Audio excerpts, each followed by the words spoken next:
প্রিয় নিবন্ধন প্রত্যাশী, আপনারা যারা 18তম শিক্ষক নিবন্ধন লিখিত পরীক্ষা দিয়ে আসছেন প্রত্যেকেই ভালো পরীক্ষা দিয়েছেন এটুকু আশা করি। অন্তত যারা বিদ্যাবাড়ির সাথে যুক্ত ছিলেন, আমাদের সম্মানিত শিক্ষক মন্ডলী আমার সাথে যুক্ত আছেন, এবং আমরা যারা আপনাদের সাথে যুক্ত আছি, আমরা এটুকু অন্তত গ্যারান্টি দিয়ে বলতে পারি 90%-এর উপরে, এবং কোন কোন সাবজেক্টের ক্ষেত্রে 100%, যেটা কোন না ম্যাক্সিমাম সাবজেক্টে 100% প্রশ্ন আপনারা কমন পেয়েছেন। তার মানে আবার কিন্তু এইটা না যে আমাদের হাতে প্রশ্ন ছিল বা আমরা প্রশ্ন পাইছি। আমরা আপনাদেরকে যে শর্ট সাজেশন দিয়েছি তার মধ্যে থেকে একেবারে অধিকাংশ প্রশ্নই আপনারা কমন পেয়েছেন।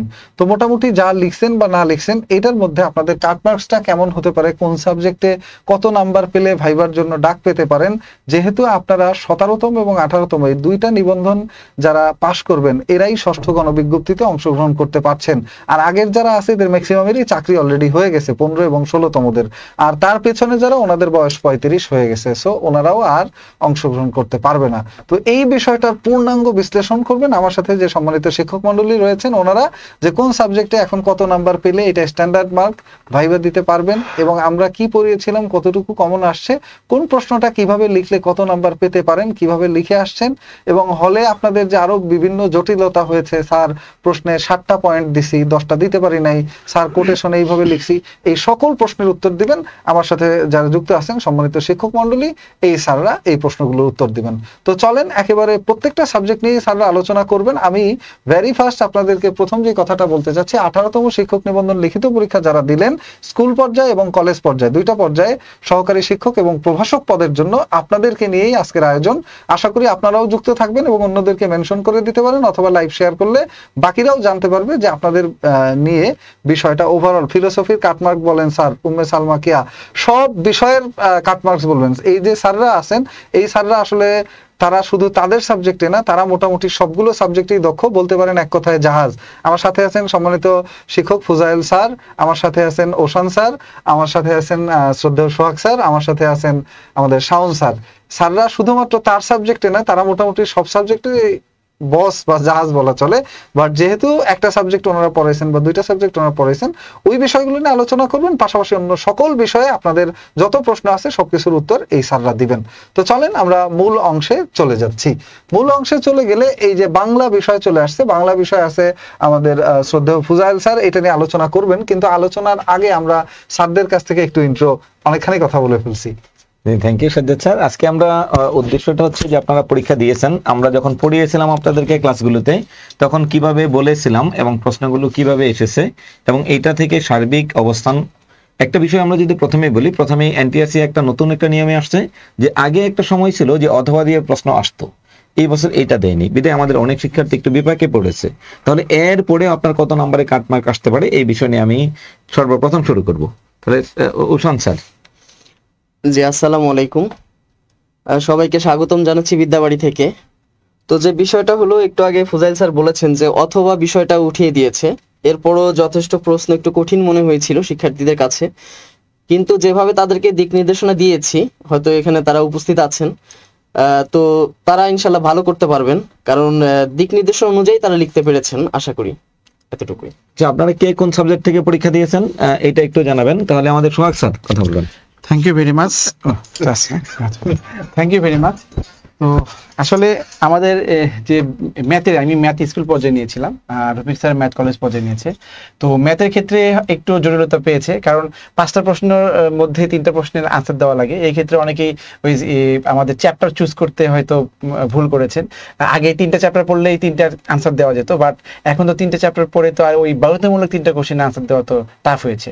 তো এই ক্ষেত্রে সবারই কঠিন মনে হয়েছে। হ্যাঁ, তো আমি যেগুলো পড়াচ্ছি আমি বলেছিলাম যে এই খ বিভাগ আমাদের আমার লেকচার শিট, আমার যে হ্যান্ড নোট দিয়েছি সেটা পড়লে হবে, বাকিগুলো হচ্ছে আমার লেকচার শিট প্লাস হচ্ছে বই ফলো করতে হবে। তো আশা করছি আমি সবগুলো অধ্যায়ে পড়াচ্ছি এবং সবগুলো অধ্যায় থেকে কোশ্চেনগুলো এসেছে। তো কোশ্চেনটা হচ্ছে শুধু ম্যান্ডেটরি হওয়ার কারণে একটু টাফ হয়েছে, যে যাই হোক আগে হয়তো 70 পেলে পাস মার্কস হতো, 75 বা এরকম পেলে, বাট এখন আমি বলেছি স্কুল পর্যায়ে আপনি লিখে রাখতে পারেন যারা ম্যাথ থেকে পরীক্ষা দিয়েছেন, যারা 50 পাবেন ইনশাল্লাহ তারা হচ্ছে ভাইবা ডাকবে, ইউল আস্ক ফর ভাইবা বলছে ইনশাল্লাহ। তো যাই হোক এগুলো নিয়ে আবার কথা বলবো, আমি কিভাবে পড়াইছিলাম, কই থেকে কোশ্চেন আসছে সেটাও আমি দেখাবো অন্যান্য ছাত্রদের মতো করে, ইনশাল্লাহ দেখা হবে আপনাদের সাথে। আপনারা কে কোন সাবজেক্ট থেকে পরীক্ষা দিয়েছেন এটা যদি একটু কমেন্ট করেন তাহলে আমরা সহজে বুঝতে পারবো যে কে কোন সাবজেক্টের এবং স্কুল নাকি কলেজ কে কোন পরীক্ষাটা দিয়েছেন। ওকে, আচ্ছা, থ্যাংক ইউ ফুজাল স্যার। আর সবাই এখানে আছেন, আমরা জানেন আমি মূলত স্কুল লেভেল থেকে আপনাদের সামাজিক বিজ্ঞান একটা টাফ, যেটা আমরা বলি, সাজ্জাদ স্যারও ছিলেন, ওশান স্যার আমাদের সাথে ছিলেন, 3 জন স্যার মিলে আমরা সামাজিক বিজ্ঞানটা কিন্তু কভার করেছি স্কুল লেভেলের, এবং এটা সম্পূর্ণ একবারে সিলেবাস বিহীন একটা পড়া কিন্তু আমরা পড়িয়ে দিয়েছি। কিন্তু আলহামদুলিল্লাহ আমরা বলতে পারি যে আপনাদের 90 থেকে শুরু করে 98% পর্যন্ত আমরা কমন ফেলে দিয়েছি আপনাদের পরীক্ষায়। সো এটা কিন্তু আমার মনে হয় না বাংলাদেশে আর কোনো প্ল্যাটফর্ম পেরেছে, বা আপনাদের অন্যান্য ব্যাপারগুলো যারা বাড়ি থেকে পড়েছেন তারা পেরেছেন। পাশাপাশি আমি রাষ্ট্রবিজ্ঞান আপনাদের কলেজে নিয়েছিলাম, রাষ্ট্রবিজ্ঞান থেকে আমি যতটুকু অ্যানালাইসিস করেছি এবং আপনাদেরকে যেভাবে পড়িয়ে দিয়েছি বা হিন্স ধরিয়ে দিয়েছি, সেক্ষেত্রে আমি বলতে পারি যে এখানে আমি সফল, এবং এখানে আপনারা 100% কমন পেয়েছেন প্রশ্ন। সো কেউ যারা যদি এখানে থাকেন অবশ্যই কমেন্ট করবেন, তাহলে আপনাদের সাথে বিস্তারিত কথা হবে। আমার প্রশ্নটা নিয়ে আমি পরে অ্যানালাইসিস করবো ইনশাল্লাহ। Thank you. তো সর্বপ্রথমে আমি যেহেতু একটা ক্লাসে লাইভ ক্লাসের মধ্যে ছিলাম, এই জন্য আন্তরিকভাবে দুঃখিত বাকি স্যারদের কাছে যে আমি শুরুতে আমার সাবজেক্ট সম্পর্কে একটু বলে যেতে চাচ্ছি। আমি শুধু একটা বিষয় বলবো, যারা সমাজকর্ম এবং সমাজবিজ্ঞান স্যাররা থাকেন আমরা আমাদের আশেপাশে সাথেই, আমরা কিন্তু প্রত্যেকটা বিষয় নিয়ে বলবো। সমাজকর্ম এবং সমাজবিজ্ঞান নিয়ে আমরা প্রথমে বলে নিচ্ছি, যেহেতু আমি একটা ক্লাসে ছিলাম, এটার জন্য আমি প্রথমেই স্যারদের কাছে আন্তরিকভাবে দুঃখিত যে আপনাদের প্রত্যেকটা সাবজেক্টে কিন্তু আসবে। হ্যাঁ, তো আপনাদের সমাজকর্ম এইখানে একেবারে 100-তে 100 নাম্বারই কমন, শুরু থেকে শেষ পর্যন্ত লেজ টুকরা টাকরি যা ছিল সব কমন। কিন্তু কমন হলে হবে কি, এইবার যেহেতু কোনো প্রকার অথবা ছিল না প্রশ্নে, দ্যাটস ওয়াই প্রশ্নে অথবা না থাকলে প্রশ্নটা একটা কঠিন প্রশ্ন ছিল। আর এই কঠিন প্রশ্ন বা টাফ প্রশ্নের মধ্যে যারা মোটামুটি 100-তে 100 অ্যান্সার করছেন এবং আশা করেন যে আপনারা 65+ পাবেন, 60 থেকে 65+ পাবেন, তারা অবশ্যই ভাইবা দিতে পারবেন, এটা ওভারশিওর, একেবারে 100% কনফার্ম। এবং আপনাদের জন্য আরেকটা জিনিস যেটা সুখবর, যে আপনাদের সামনের যে গণবিজ্ঞপ্তিটা আসতে যাচ্ছে, আপনাদের 6ষ্ঠ গণবিজ্ঞপ্তি, এই গণবিজ্ঞপ্তিতে কিন্তু সবাই আবেদন করতে পারবে না। অর্থাৎ 15তম নিবন্ধনের পূর্বে যারা ছিল, এদের সবার বয়স 35 পার হয়ে গেছে, তারা আর আবেদন করতে পারবে না। আর 15তমর পরে যারা আছে, অর্থাৎ 16 এবং 17তম নিবন্ধনের লোকজন, এনারা ম্যাক্সিমামই গত নিবন্ধনে চাকরি হয়ে গেছে।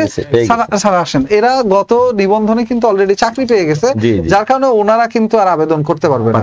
তার কারণে ক্যান্ডিডেট থাকছে শুধুমাত্র 17-র অল্প কিছু আর 18-র পূর্ণাঙ্গ, অর্থাৎ আপনারাই মূল ফোকাসে থাকবেন। এবং আপনাদের যা ক্যান্ডিডেট, এরা যারা পাশ করবে তাদের মধ্যে থেকে চাকরি মোটামুটি কনফার্ম থাকবে। এই জন্য আপনাদের যাদের সমাজকর্ম এইখানে 60 থেকে 65 অ্যানসার করছে, এরা আশা রাখতে পারেন। এটা সমাজকর্মে আর আমরা যা পড়াইছিলাম এখান থেকে আনসার করেছে নাকি হচ্ছে পাবে এরকম ধারণা আছে যাদের 100 নাম্বারই আনসার করার কথা। কারণ আমার সাবজেক্টে স্যার যা পড়াইছি একেবারে এই লেস সহ, মানে প্রশ্ন তো লেস দিছে যে এই যে যেমন শিল্প বিপ্লব কি, এটা একটা, আবার পরে গিয়ে সমাজ কল্যাণ বিকাশে শিল্প বিপ্লবের প্রভাব কি ছিল, আবার মৌলমানবিক চাহিদা হিসেবে শিক্ষার ভূমিকা, আবার এইগুলোর কারণে যদি মৌলমানবিক চাহিদা পূরণ না হয় তাহলে কি কি সমস্যা হয়েছে, এইটা এই ধরনের লেস্টে সবকিছু সহই কমন পড়ছে। আনকমন একটা প্রশ্ন আসেনি, 100-র 100 নাম্বারই কমন ছিল। আর আরেকটা সাবজেক্ট আমি নিয়েছিলাম, সেটা হলো স্যার আমাদের যে সমাজ বিজ্ঞান যেটা আছে, সমাজ বিজ্ঞান অংশ এখানে আছে সমাজ বিজ্ঞান। তো সমাজ বিজ্ঞানের যে 10টা প্রশ্ন, এখানে একটা লেজ একটু আনকমন ছিল, সেটা হলো আপনার উন্নয়ন ও প্রগতি কি। উন্নয়ন কি এটা সবাই কম বেশি পড়াই দিছিলাম, বাট প্রগতি শব্দটা কি, প্রগতিটা পড়ানো হয়নি। এছাড়া প্রগতিও উন্নয়নেরই একটা ধারা। এছাড়া ম্যাক্সিমাম প্রশ্ন এখানে একেবারে হুবহু কমন ছিল, যা পড়েছি যেভাবে সাজেশন দিয়েছি একেবারে হুবহু সেইভাবেই প্রশ্নগুলো আসছে। আর এইখানে যদি ব্যতিক্রম কিছু বলেন, সেরকম কোনো কিছু ছিল না। 100 নম্বরের মধ্যে এই যে উন্নয়ন ও প্রগতি কি, এখানে উন্নয়ন কি এটাও পড়ছেন, প্রগতি কি এটা শুধু বলি নাই। তো প্রগতি এটার জন্য 1.5 নাম্বার, যদি কেউ না লিখতে পারেন এই 1.5 নাম্বার হয়তো বা তার মিস হয়েছে। বাকি 100-তে 100ই সবার উত্তর করার কথা, বিশেষ করে যারা বিদ্যাবাড়ির সাথে যুক্ত ছিলেন। তো এইখানেও একই কথা বলবো, এই সাবজেক্টে যারা 60 থেকে 65+ পাওয়ার আশা রাখেন এবং 100 নাম্বারের উত্তর না করতে পারলেও অন্তত 90-এর থেকে বেশি উত্তর করে আসছেন, তারা অবশ্যই আমি এখানে দাঁড়ানো আছি, যারা আমার সাথে ক্লাস করছেন বলতে পারেন যদি এমন কেউ থাকেন যে স্যার না এই প্রশ্নটা কমন পড়েনি, বা এইটা আপনি বাড়ায় বলতেছেন, এই দুইটাই কিন্তু কমন পড়ছে। সো আপনাদের পরীক্ষা ভালো হওয়ারই কথা। তো এই 2টা সাবজেক্ট ছাড়াও আমরা আরেকটা সাবজেক্টের সাথে যুক্ত ছিলাম, স্কুল পর্যায়ের সামাজিক বিজ্ঞান অনুষদ। আমার সাথে ছিলেন স্যাররা, আসেন আমার সাথে ছিলেন শাওন স্যার। সামাজিক বিজ্ঞান অনুষদে আমরা যারা সহকারী শিক্ষক পদে আমরা ক্লাস নিয়েছিলাম, আমি, শাওন স্যার, ওশান স্যার। আমরা আপনাদেরকে যেই বিষয়গুলো পড়াইছি সামাজিক বিজ্ঞান অনুষদে, শুধু একটা প্রশ্ন, এই প্রশ্নটা বোধহয় সংসদীয় রাষ্ট্রপতি শাসিত সরকার ব্যবস্থার পার্থক্য, এইটা আমরা সরাসরি পড়াই নাই, কিন্তু এটা সম্পর্কে আইডিয়া আমরা ক্লাসের মধ্যেই দিয়েছি, ক্লাসের আলোচনায়। সাজেশনে ছিল, সাজেশনে ছিল, 100% কিন্তু ছিল। এটা ফুল সাজেশনে ছিল, শর্ট হ্যাঁ। সাজেশনে এই প্রশ্নটা দেই নাই আমি, আমরা, right. যেটা। কিন্তু এছাড়া আর বাদ বাকি সব প্রশ্নই কিন্তু টপিক একেবারে হুবহু ক্লাস থেকে আপনাদের স্কুল পর্যায়ে এটা কমন ছিল। এবং আমরা তিনজন যে ক্লাসগুলো নিয়েছি, এই ক্লাসগুলো সম্পর্কে আরো বাদ বাকি বিস্তারিত বাকি স্যাররা দুইজন একটু আপনাদেরকে আলোচনা করে বলবেন। এবং বাকি সব সাবজেক্টই আস্তে আস্তে আসবে। সব সাবজেক্ট না, ষষ্ঠ গণবিজ্ঞপ্তি সম্পর্কে সবচেয়ে অভিজ্ঞ একজন ব্যক্তি আমাদের সাথে যুক্ত আছেন, আর তিনি হলেন আমাদের ফুজাইল স্যার। ষষ্ঠ গণবিজ্ঞপ্তি এবং আপনাদের যে সামনের ভাইবাটা, এইটার প্রস্তুতি নিয়ে আরো বিস্তারিত স্যারের কাছ থেকে আপনারা শুনবেন, যেটা একেবারে সবার জন্য কমন, অর্থাৎ সবারই জানা প্রয়োজন। আপনি যেই সাবজেক্টেরই হন না কেন, ভাইবা কত নম্বরে দেওয়া যেতে পারে এবং গণবিজ্ঞপ্তিতে আপনাদের মধ্যে কতজন আবেদন করবেন এবং সম্ভাব্যতা কি, বাস্তবতার নিরিখে কি কি হতে পারে, এটা একেবারে বিস্তারিত স্যার আলোচনা করবেন। তো সেই পর্যন্ত সবাই এই জিনিসটা অবশ্যই অবশ্যই খেয়াল করে দেখবেন, তাহলে বুঝতে পারবেন যে আসলে আপনার ক্ষেত্রে কি হতে যাচ্ছে। তো সামাজিক বিজ্ঞান নিয়ে যদি শাওন স্যার একটু বলেন। আমি আপাতত একটু লিভ নিতে হচ্ছে, কারণ আমার আরেকটা ক্লাস চলছে, সেখান থেকে আমি বিরতি নিয়ে আসছি। এরপরে আসেন আমরা আবার স্যারের কাছে চলে যাচ্ছি। শাওন স্যার। আচ্ছা স্যার, এখানে একটু কথা বলে দেন। সামাজিক বিজ্ঞানের ক্ষেত্রে অনেকে কাটমার্কের ব্যাপার বলতেছে। সামাজিক বিজ্ঞান যেহেতু একটা সামাজিক সম্পূর্ণ বিজ্ঞান নতুন কাটমার্ক সিলেবাস, 55 থেকে 60 60 এর এর মধ্যে মধ্যে, right. কোনোভাবে যাওয়ার সুযোগ নাই। সুযোগ নেই। কারণ 10টায় 10টা প্রশ্ন লিখতে হয়, আবার 10টা প্রশ্ন হলো 60টা সাবজেক্টের প্রশ্ন, 60টা তার subject, উপরে right. 10টা ইউনিট সব আলাদা আলাদা, এর মধ্যে থিম সব ভিন্ন ভিন্ন। আবার অনেকেই মনে করে আচ্ছা এই প্রশ্ন লিখতে হবে, পলাশীর যুদ্ধের ধারণা, কোনো ব্যাপারই না, লিখে আসবো। বাট আসলে লিখে আসা আর এইখান থেকে প্রামাণ্য সংজ্ঞা দিয়ে লেখা, এইগুলোর বিভিন্ন সাল তারিখ তথ্য সহ লেখা, দুইটার মধ্যে অনেক পার্থক্য, যেটার ধারণা আমরা আগেই আলোচনা করেছি। এই ক্ষেত্রে আমি বলবো যে 55-র উপরে নাম্বার পেলে সামাজিক বিজ্ঞান অনুষদের জন্য। আর একটা কথা বলি, একটা উপজেলায় কলেজ থাকে কয়টা? একটা বা দুইটা, দুইটা, সর্বোচ্চ তিনটা। তিনটা। আর একটা উপজেলায় হাই স্কুল থাকে অনেকগুলো। অন্তত 15 থেকে 20টা, 20টা। একেবারে যেই উপজেলায় কম আছে, বেশি হলে 70-80টা হাই স্কুলও থাকে একটা উপজেলায়। সেই ক্ষেত্রে 70-80টা পদ মিনিমাম ফাঁকা আছে, কিন্তু কলেজে পদ অনেক কম ফাঁকা থাকে। সেই হিসেবে আমি বলবো 55 ফেয়ার এনাফ, খুব ভালো নাম্বার সামাজিক বিজ্ঞান অনুষদের জন্য। আর বাদ বাকি স্যার বলে দিবেন। আচ্ছা, থ্যাংক ইউ স্যার। ঠিক মূলত আছে? সামাজিক আপনারা বিজ্ঞানটা দেখতে থাকেন।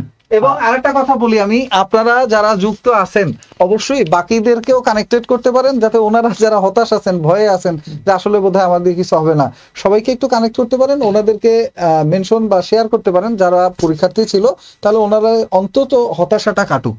এমনিতেই অবশ্যই। প্রশ্ন ফাঁসের সিজন চলতেছে, তার উপরে চলতেছে এই আপনার বিভিন্ন দুর্নীতি, আবেদ চাচা, কোটা, কত কিছু। তো সব মিলে তার মধ্যে যে একটা ভালো পরীক্ষা দিয়ে আসছেন, হ্যাঁ, এবং এই ভালো পরীক্ষার মধ্যেও আপনি হতাশায় আছেন যে আসলে কি করলাম না করলাম, আরো ভালো লিখতে পারতাম, এটার মধ্যে যাতে না থাকে, ওনাদের অন্তত একটু ভালো লাগে এই বিষয়টা ওনারাও জানুক, ওনাদেরকে শেয়ার করতে পারেন বা মেনশন করতে পারেন। আমি স্যারের কাছে চলে যাচ্ছি। আচ্ছা, থ্যাংক ইউ স্যার।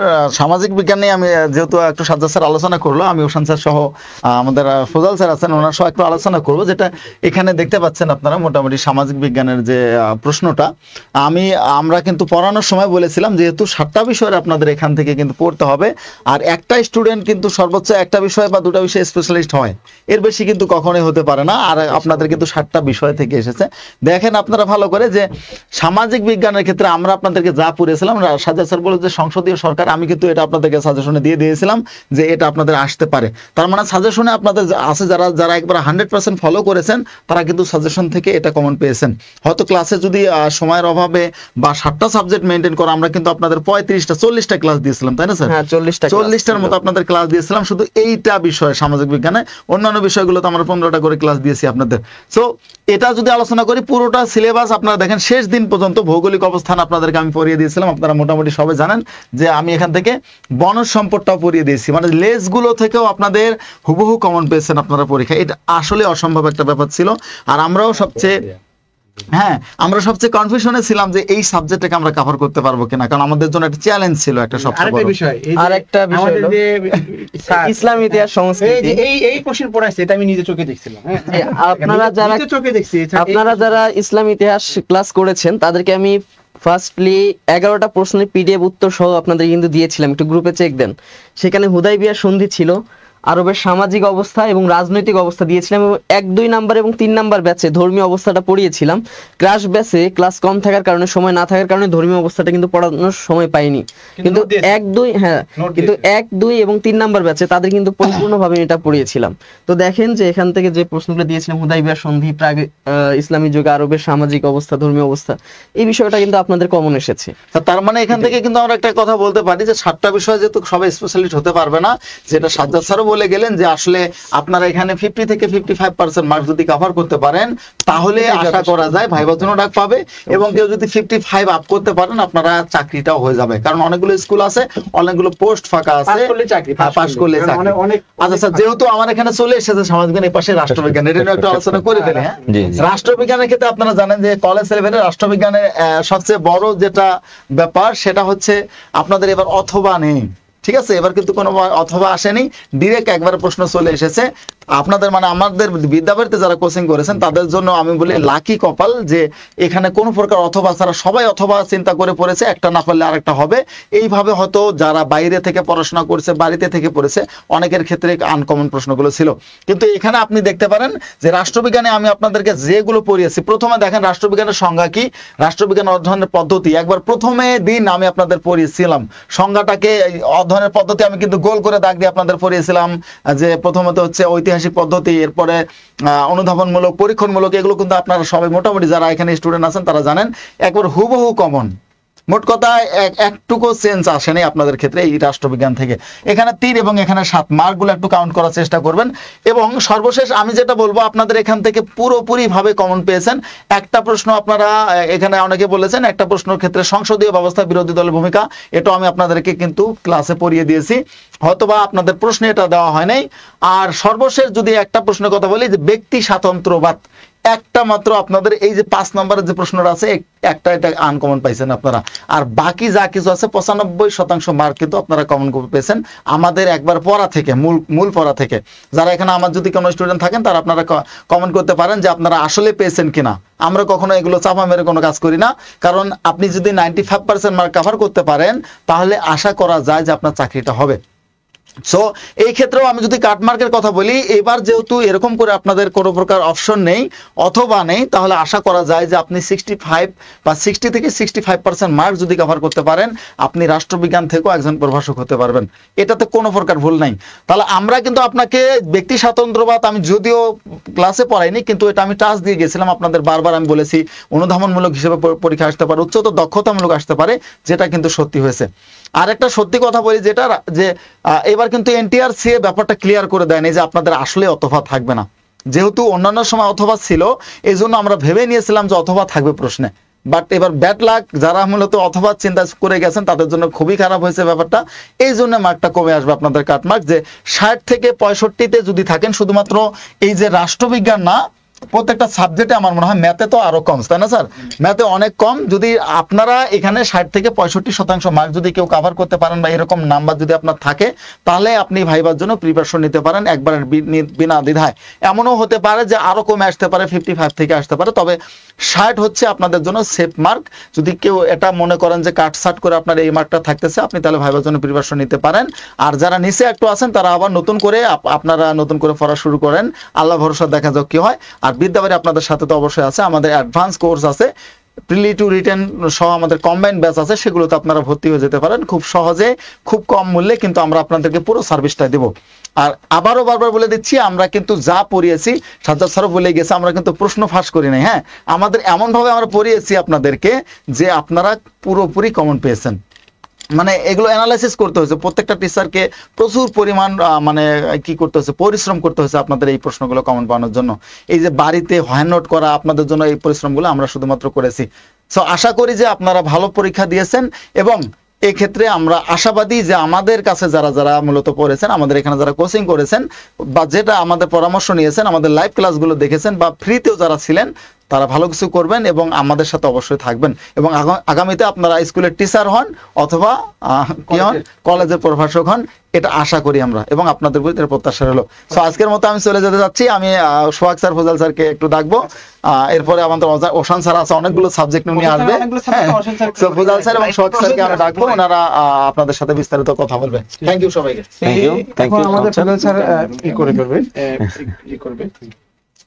আচ্ছা, থ্যাংক ইউ সোহাগ স্যার। আমরা হ্যাঁ, আপনি অবশ্যই থাকবেন। আচ্ছা, বাংলায় কারা কারা আছেন, কারা বাংলায় পরীক্ষা দিয়েছেন, কারা বাংলায় পরীক্ষা দিয়েছেন, ওনারা একটু কমেন্ট করবেন যে বাংলায় কেমন ছিল। এই কিছুক্ষণ আগে বলছিল যে বাংলার কলেজ সেকশনে কত কাট মার্কস লাগবে, কে জানি বলছিল। প্রশ্ন থেকে মনে বিদ্যালয়ের প্রশ্ন পাইছে। আচ্ছা, আমরা যদি এখানে প্রথমে একটু আলোচনা করি, আমি বাংলা স্কুল পর্যায়ে 1 যেটা, অথবা স্কুল পর্যায়ে 2, অথবা যদি কলেজ পর্যায়ে আসি, আপনারা বাংলায় কারা ছিলেন অথবা পরীক্ষা কারা দিয়েছেন একটু কমেন্ট করবেন যে বাংলা আপনারা কে কোন পর্যায়ের সাথে যুক্ত ছিলেন, স্কুল, কলেজ অথবা স্কুল 2। দেখুন, আমরা বেচ 1 এবং 2 এর ক্ষেত্রে, কলেজের ক্ষেত্রে একটা কথা, বা স্কুল যখন সিলেবাসটা চেঞ্জ করে দিল, চাঁদের অমাবস্যা, এরপরে হচ্ছে কি এই আরেফ আলীর যে ইতিহাস, যখন আমি চাঁদের অমাবস্যা পুরো সাহিত্যটা যখন পড়াই, অথবা যখন আমি পড়াচ্ছিলাম হচ্ছে রক্তাক্ত প্রান্তর, 1-2টা চরিত্রকে আমি যখন সবচেয়ে বেশি হাইলাইট করেছিলাম, আপনাদের মনে পড়ে কিনা, আপনারা বারবার বলেছিলেন যে স্যার আমি কি গল্প পড়বো নাকি 2টা গল্প বাকি করব, 2টা গল্প আমি বাদ দিতে চাচ্ছি, 2টা কবিতা বাদ দিতে চাচ্ছি। তখন আমি আপনাদেরকে সবার কাছে প্রথমে একটা শব্দ বলে আমি ক্ষমা চাচ্ছিলাম যে না, আমি এটা বলতে পারবো না যে আপনি এইটা বাদ দিলে বাকিটা থেকে প্রশ্ন আসবে, আমি জানি না। আমরা এতটুকু কনফিডেন্সের সাথে বলতে পারি, যারা বিদ্যাবাড়িতে ক্লাসে যুক্ত ছিলেন, বিশেষ করে বাংলার ক্লাসে যারা যুক্ত ছিলেন, সেটা বেচ 1, 2 অথবা 3 যদি হন, তাহলে এতটুকু অন্ততপক্ষে আমি বলতে পারবো যে আপনাদেরকে ক্লাসে পড়িয়েছি, যে কয়টা প্রশ্ন আসছে শুধু একটা প্রশ্ন একটু ব্যতিক্রম ধর্মী। আমি আমার যে কাজটা করব, যারা বাংলায় ছিলেন, আমি আমার কাটমার্ক নিয়ে কথা বলবো, কাটমার্ক নিয়ে কথা বলবো, কত পেলে চাকরি পাওয়ার সম্ভাবনা আছে এটা নিয়ে কথা বলবো, যেহেতু আমি শিক্ষা মন্ত্রণালয়ের অধীনে জব করি। সো শিক্ষা মন্ত্রণালয় থেকে যে পরিপত্রগুলো এবং বিগত 3টা গণবিজ্ঞপ্তির যদি আমরা ইতিহাস পর্যালোচনা করে থাকি, অথবা যদি হচ্ছে আমরা দেখি যে কে কততম নিবন্ধনে কোন স্কুলে অথবা স্কুল 2 অথবা প্রভাষক কোনো একটা পর্যায়ে, এখানে একটু খেয়াল করুন। আচ্ছা, এখানে একটু খেয়াল করুন, কোনো একটা পর্যায়ে কে কিভাবে চাকরি পাচ্ছে বা কিভাবে চাকরি পেতে পারে, আমি এটা সবগুলো একটু ক্লিয়ার করব। আমি প্রথমে একটু যাব হচ্ছে আমার সাবজেক্টে একটু দেখাবো যে আমাদের সাবজেক্টে প্রশ্নের কমনের ধরনটা কেমন ছিল, আমার সাবজেক্টে প্রশ্নের কমনের ধরনটা কেমন ছিল। আমি যদি আজকের প্রশ্নে যাই, দেখুন বাংলা কলেজের সিলেবাসটা অনেকটা বিস্তৃত। প্রথম প্রশ্ন হচ্ছে কবি কঙ্কন সুখের কথাই বড় নহেন, দুঃখের কথাই বড়। কালকে তো উপন্যাস অবলম্বনে, উপাখ্যান অবলম্বনে উক্তিটি আলোচনা করুন। এখানে আমরা যখন পড়িয়েছিলাম স্যার, এখানে আমি যেটা পড়িয়েছিলাম, কালকে তো যে উপাখ্যানটা আছে, এই কালকে তোর ইতিহাস, তার জীবন, তার কষ্ট, তার ওয়াইফের যে ঘটনা, ফুল্লরার যে ঘটনা, দেবী চণ্ডীর যে ইতিহাস বিস্তারিত আলোচনা করে দিয়েছিলাম। বলেছিলাম প্রশ্ন যেভাবে আসুক, কারণ কলেজে যেটা হয় সরাসরি প্রশ্ন কমন আসে না, কিন্তু আমরা যেটা করেছিলাম যে বিস্তারিত বেসিকটা আলোচনা করে দিয়েছি, এবং আপনাদের ক্লাসে নির্ভুল, বানান যেন নির্ভুল হয়, এই বিষয়টাকে আমি সবচেয়ে বেশি গুরুত্ব দিয়েছিলাম। আর আজকে একটু বলবেন যে আপনাদের বানান কেমন হয়েছে বাকি। দ্বিতীয় প্রশ্ন, বাংলা গদ্যের বিকাশে শিল্পিত রূপ বা গদ্য বিদ্যাসাগরের রচনায় যে রচনাটা যে পাওয়া যায়, এই বিষয়টা যদি বলি, ঈশ্বরচন্দ্র বিদ্যাসাগর কেমনে, কিভাবে, কখন থেকে গদ্যের জনক যদি আমরা বলি, কেন গদ্যের জনক বলা হয়, বিস্তারিত ক্লাসে আলোচনা করেছি। বাংলা সাহিত্যে রবীন্দ্রনাথ সার্থক ছোট গল্প রচনার পথ প্রদর্শক, 3টা প্রশ্নকে আমি সবচেয়ে বেশি হাইলাইট করেছিলাম, এবং ছোট গল্প একটা ধরে চরিত্রগুলোকে বিশ্লেষণ করে, বিশেষ করে নারী চরিত্রকে প্রাধান্য দিয়েছিলাম। যারা ছোট গল্পের ইতিহাসটা ভালো করে জানেন, ওনারা সবগুলো এই উত্তর দিতে পারবেন। কাজী নজরুল ইসলাম এর কাব্যে প্রেম ও দ্রোহ উভয় চেতনা প্রবল, রোমান্টিকতায় পূর্ণ, উক্তিটি যুক্তিসহ বিশ্লেষণ করেন। দেখুন, 17তম শিক্ষক নিবন্ধনে এই প্রশ্নটি এসেছিল শুধুমাত্র এসেছিল বিদ্রোহী চেতনা, আর 16তম নিবন্ধনে এসেছিল এটা শুধুমাত্র হচ্ছে রোমান্টিক চেতনা, অর্থাৎ তিনি প্রেমের কবি ছিলেন। আমি সবচেয়ে বেশি গুরুত্ব দিয়েছিলাম প্রেমের কবি, কিন্তু বিদ্রোহীটাও বাদ দেয়নি। বিদ্রোহীটা বলেছিলাম যে 2টাই পড়তে হবে। এটাও বলেছিলাম, আপনার অনেকেই আমাকে ক্লাসে বলেছিলেন যে আমাকে তো 17তম নিবন্ধন পড়া দরকার নেই, আমি বলেছিলাম এটা একাডেমিক পড়ালেখা না। সো এটা কিন্তু আবার ঘুরে ফিরে এখান থেকে এসেছে। বিষাদ সিন্ধু মীর মশাররফ হোসেনের সাহিত্য প্রতিভার শ্রেষ্ঠ নিদর্শন। এই বিষাদ সিন্ধু সম্পর্কে যে সবচেয়ে বেশি গুরুত্বটা ছিল এখানে বিষাদ সিন্ধু এবং মীর মশাররফ হোসেনের সাহিত্যকর্ম। তার মানে যারা মোটামুটি ক্লাস করেছেন বা পড়েছেন, এটা ওনাদের সবারই এটা কমন পড়ার কথা। কিন্তু আমি একটা কথা বারবার গুরুত্ব দিয়েছিলাম যে নতুন সিলেবাসে কখনোই বলে নাই যে এইটার বিপরীতে অথবা থাকবে অথবা থাকবে না, এই শব্দটা তারা ক্লিয়ার করেনি। আমি অতিরিক্ত সচেতনতার জন্য আমি আপনাদের প্রত্যেককে এটা বলে দিয়েছিলাম যে আপনাকে একটা করে এমন করে পড়ে যাবেন যেন একটা করে অথবা না থাকলেও যেন আপনি উত্তর দিতে পারেন। এইবার কিন্তু এই কাজটি করেছে, এইবার এই কাজটি করেছে। গৌরী অপবংশের মাধ্যমে বাংলা ভাষার উৎপত্তি হয়েছে, উক্তিটির যৌক্তিক ব্যাখ্যা বিশ্লেষণ করুন। আমি সেই ইন্দো ইউরোপ থেকে খ্রিস্টপূর্ব 5000 বছর অব্দ থেকে কেন্তম শতম থেকে আরবানীয় বালতুস্লাভীয় আর্য থেকে দারদীয় ইরানীয় ভারতীয় থেকে প্রাচীন ভারতীয় আর্য থেকে প্রাচীন প্রাচ্য থেকে শুরু করে সিংহলি প্রাকৃত, মাগধী প্রাকৃত, ডক্টর মোহাম্মদ শহীদুল্লাহ মতে গৌরীয় প্রাকৃত, এই গৌরীয় প্রাকৃত থেকে গৌরী অপবংশ থেকে প্রাচীন উড়িয়া বিহারী বঙ্গ কামরূপী থেকে বাংলা অসমীয়া চার্ট করেছিলাম, চার্ট করে আলোচনা করে দিয়েছিলাম। এরপরে যে ব্যাকরণের প্রশ্নগুলো, অমিত্রাক্ষর ছন্দের 5টি বৈশিষ্ট্য, এখানে অমিত্রাক্ষর ছন্দ কি, মাত্রাবৃত্ত ছন্দ কি, স্বরবৃত্ত ছন্দ কি, এটা পুরোপুরি আপনাদেরকে পড়িয়েছিলাম এবং আপনারা ম্যাক্সিমামের নোটও করেছিলেন। বাংলা বানানের নিয়ম বলেছিলাম যে এই টাইপের কিছু বাংলা বানান আসতে পারে, সমার্থক শব্দ, এটা মুখস্থের পার্ট। তবে আমরা এখানে একটা বিষয় সবচেয়ে বেশি সিরিয়াস হব, সেটা হচ্ছে যে প্রত্যেক বছর যখন অথবা দিয়ে প্রশ্ন আসতো, আর এই বছর অথবা দিয়ে প্রশ্ন না আসাতে অধিকাংশ ক্যান্ডিডেট অর্থাৎ অধিকাংশ অ্যাপ্লিক্যান্ট যে কাজটা করবে সেই কাজটা হচ্ছে তারা একটু মুশড়ে পড়েছে যে এটা কমন ছিল ভালো, এটা অর্ধেক। যেমন আমরা যদি নজরুলের প্রেম এবং দুহের কাহিনী বলি, ম্যাক্সিমাম আপনারা কি পড়ে গেছেন যে হচ্ছে প্রেমের কাহিনী, প্রেমের কবি, আপনাদের উক্তিগুলোই ছিল প্রেমের। কিন্তু বিদ্রোহী কবিতাটা পড়িয়েছিলাম, বারবার বলেছিলাম অন্য কিছু পড়েন আর না পড়েন, শুধু বিদ্রোহী কবিতা পড়লেই হবে অথবা ভাঙ্গার গান সহ বেশ কয়েকটা কবিতা পড়লেই সবচেয়ে বেশি গুরুত্ব দিলে এখান থেকে হয়ে যাবে। তবে এই ক্ষেত্রে আমি যেটা আশা করি, এই সার্বিক পরিস্থিতির উপর ভিত্তি করে যদি আপনারা 55 থেকে 60 মার্ক উঠাতে পারেন, সেটা আপনি 90 আনসার করে হোক, 95 আনসার করে হোক, অথবা যদি আপনি 100 আনসার করে হোক, যদি 55 থেকে 60 উঠাতে পারেন আপনি ভাইবার জন্য ডাক পাবেন।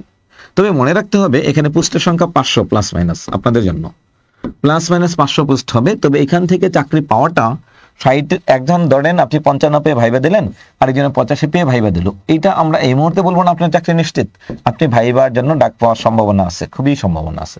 আর যারা 60 প্লাস পাবেন সবাই ভাইবার জন্য, সাবজেক্টিভ ভাইবার জন্য সর্বোচ্চ প্রিপারেশন নেবেন, সাবজেক্টিভ ভাইবার জন্য আপনারা সর্বোচ্চ প্রিপারেশন নেবেন যারা কলেজ, বাংলা কলেজ।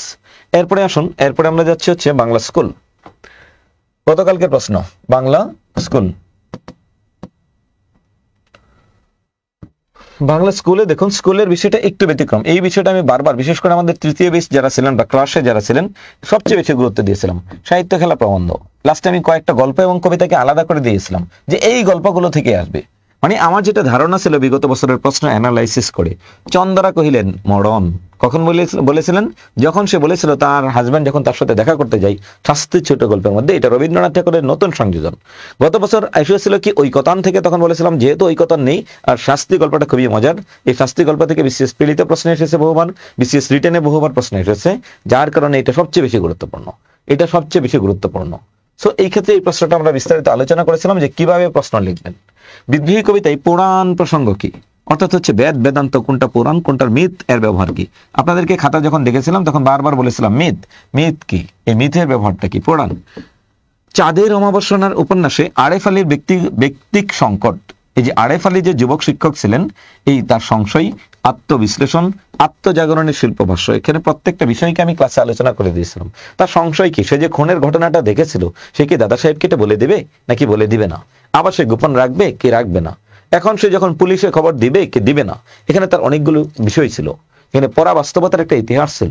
এই পরাবাস্তবতার ইতিহাস যারা পড়েছেন আশা করি সবাই এটার উত্তর দিতে পেরেছেন। তবে মনে রাখবেন উত্তর সবাই দিয়েছেন, কেউ গুছান উত্তর, কেউ অগুছাল উত্তর দিয়েছেন।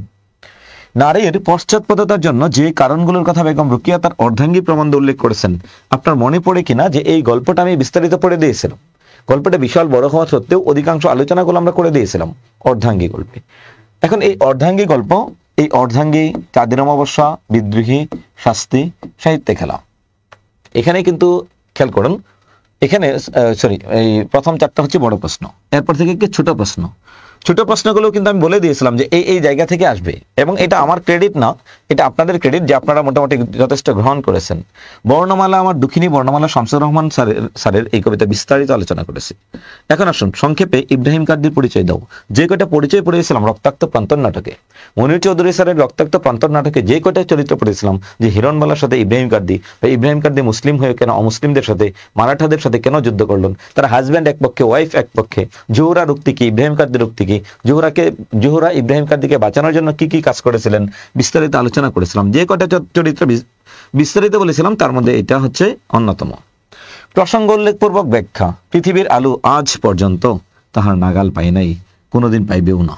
এই যে গল্পটা, এটা বিস্তারিত প্রাগৈতিহাসিক গল্পে মানিক বন্দ্যোপাধ্যায় কিভাবে কি করেছিলেন। মানুষ মরে গেলে পচে যায়, বেঁচে থাকলে বদলাই, কারণে অকারণে বদলাই, রক্তাক্ত প্রান্তর নাটক থেকে এসেছে, এবং এগুলো আমরা ক্লাসের মধ্যে আলোচনা করেছি। তবে দুঃখের বিষয় যদি বলি তাহলে এটা একটু ধরতে হবে। আমার ক্লাসের মধ্যে থেকে যারা স্টুডেন্ট এই মুহূর্তে আছেন, যারা ক্লাস করিয়েছিলাম, এই প্রশ্নটা সরাসরি কমন পড়েনি, কারণ এর আগের কোনো নিবন্ধনের এইভাবে প্রশ্ন আসতো না যে কবিতার লাইন দিয়ে এটাকে ছন্দকে বের করে দাও। এরপরে আপনাদেরকে ক্লাসের মধ্যে আমি মাত্রা ধরানোর চেষ্টা করেছি।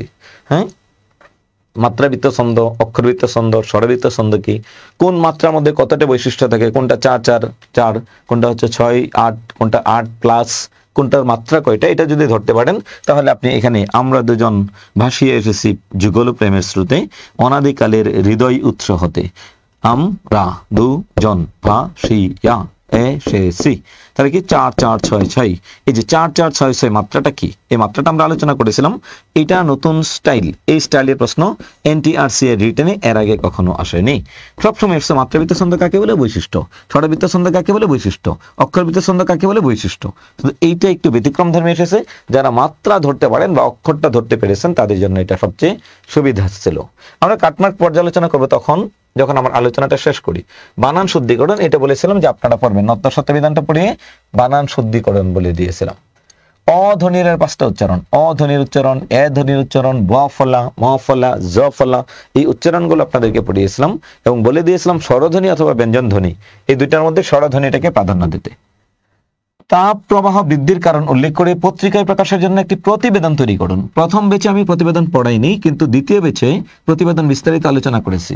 প্রথম বেচে যাদেরকে আমি প্রতিবেদন পড়াইনি ওনাদেরকে লাস্ট আপনাদের মনে পড়বে যে আপনাদের গ্রুপগুলোতে প্রতিবেদনের চিত্রটা দিয়ে দিয়েছিলাম। আশা করি সবাই পারবেন।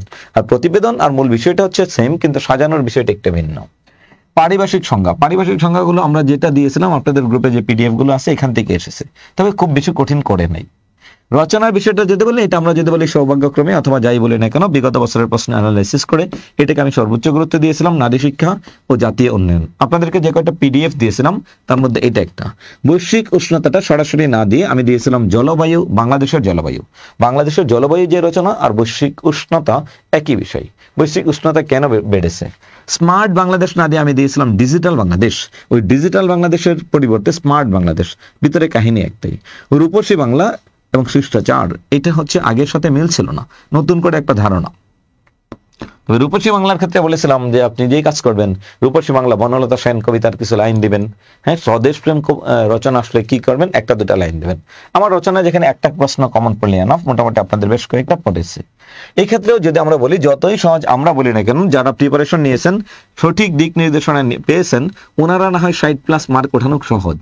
কিন্তু এই ক্ষেত্রে আমি যদি বলি, এখানে পুষ্টের সংখ্যা বেশি, 50 থেকে 55 যদি আপনারা পান তাহলে আপনারা সবাই ভাই দেওয়ার যোগ্যতা আপনার আছে বলে আমি মনে করি।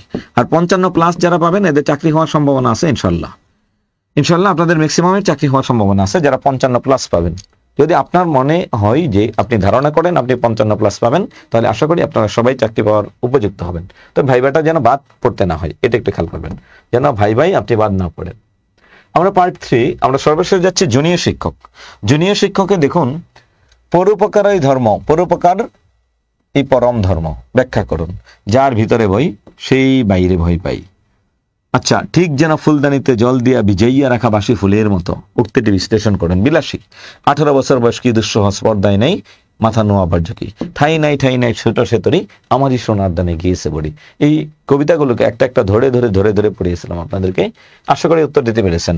বেশ বাক্য সমাস, সার্থক সমার্থক শব্দ, আপনি একজন সহকারী শিক্ষক, আপনার 2 দিনের ছুটি প্রয়োজন, ছুটি মঞ্জুরের জন্য আবেদন, এটাও পড়িয়েছিলাম। শোনো মানুষ ভাই, সবার উপরে মানুষ, সত্য তাহার উপরে নাই। আমরা ভাব সম্প্রসারণটা এইভাবেই পড়িনি, আমরা পড়িয়েছিলাম বিভিন্ন ধরনের ভাব সম্প্রসারণ।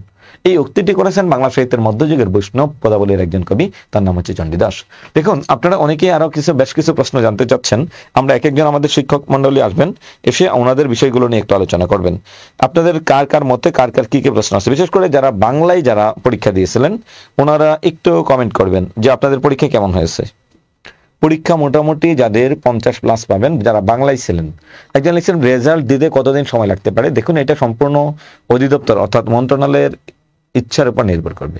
এটা যদি চাই এনটিআরসি এর কর্তৃপক্ষ, শিক্ষা মন্ত্রণালয় যদি চাই আমরা 3 সপ্তাহের মধ্যে দিব, সম্ভব না। আপনারা যে পরিমাণ পরীক্ষার্থীর সংখ্যা ছিলেন প্রায় 4 লাখ, যেখানে 4 লাখ ছেলেমেয়ের খাতা দেখে ফলাফল তৈরি করতে হলে অন্তত পক্ষে ওদের 1 থেকে 1.5 মাস সময় লাগবে, অন্তত পক্ষে। এখন যদি কালকে থেকে ওনারা খাতা দেওয়া শুরু করেন, অন্তত পক্ষে 1 থেকে 1.5 মাস সময় লাগবে।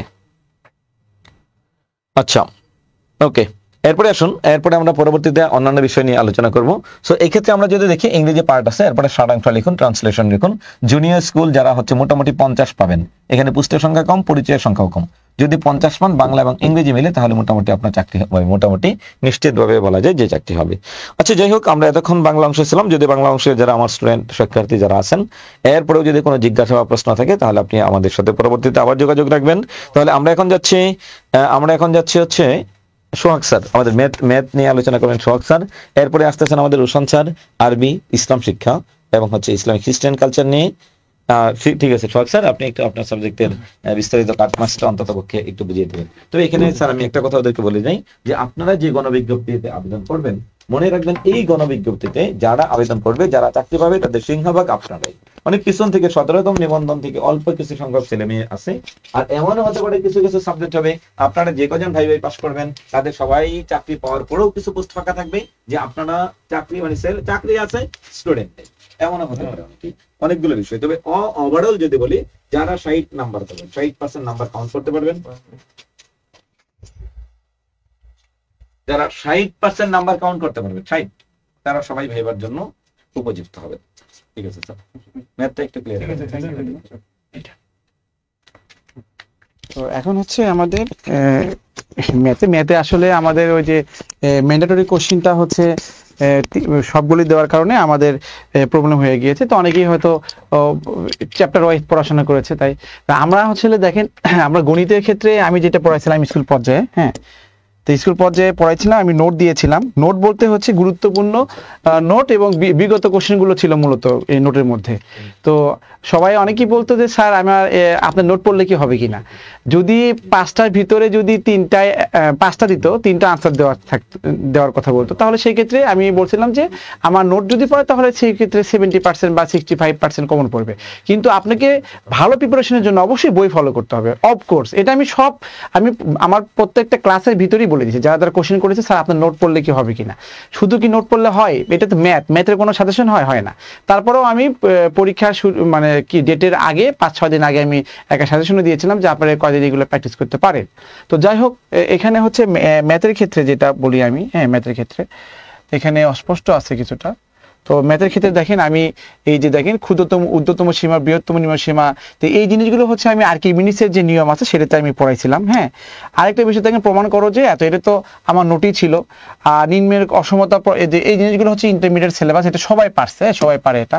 আর এই জিনিসটা হচ্ছে আমার নোটের ভিতরে ছিল। নোটের ভিতরে মানে হচ্ছে আমি অসমতার ক্ষেত্রে এক্সট্রা আমি নোট দিয়েছিলাম, ওই আমি গ্রুপে লিখে দিয়েছিলাম, সেটার মধ্যে এই কোশ্চেনটা ছিল।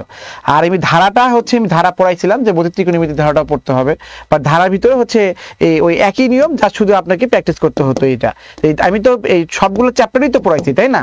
আমি তো সবগুলো চ্যাপ্টারই পড়াইছিলাম।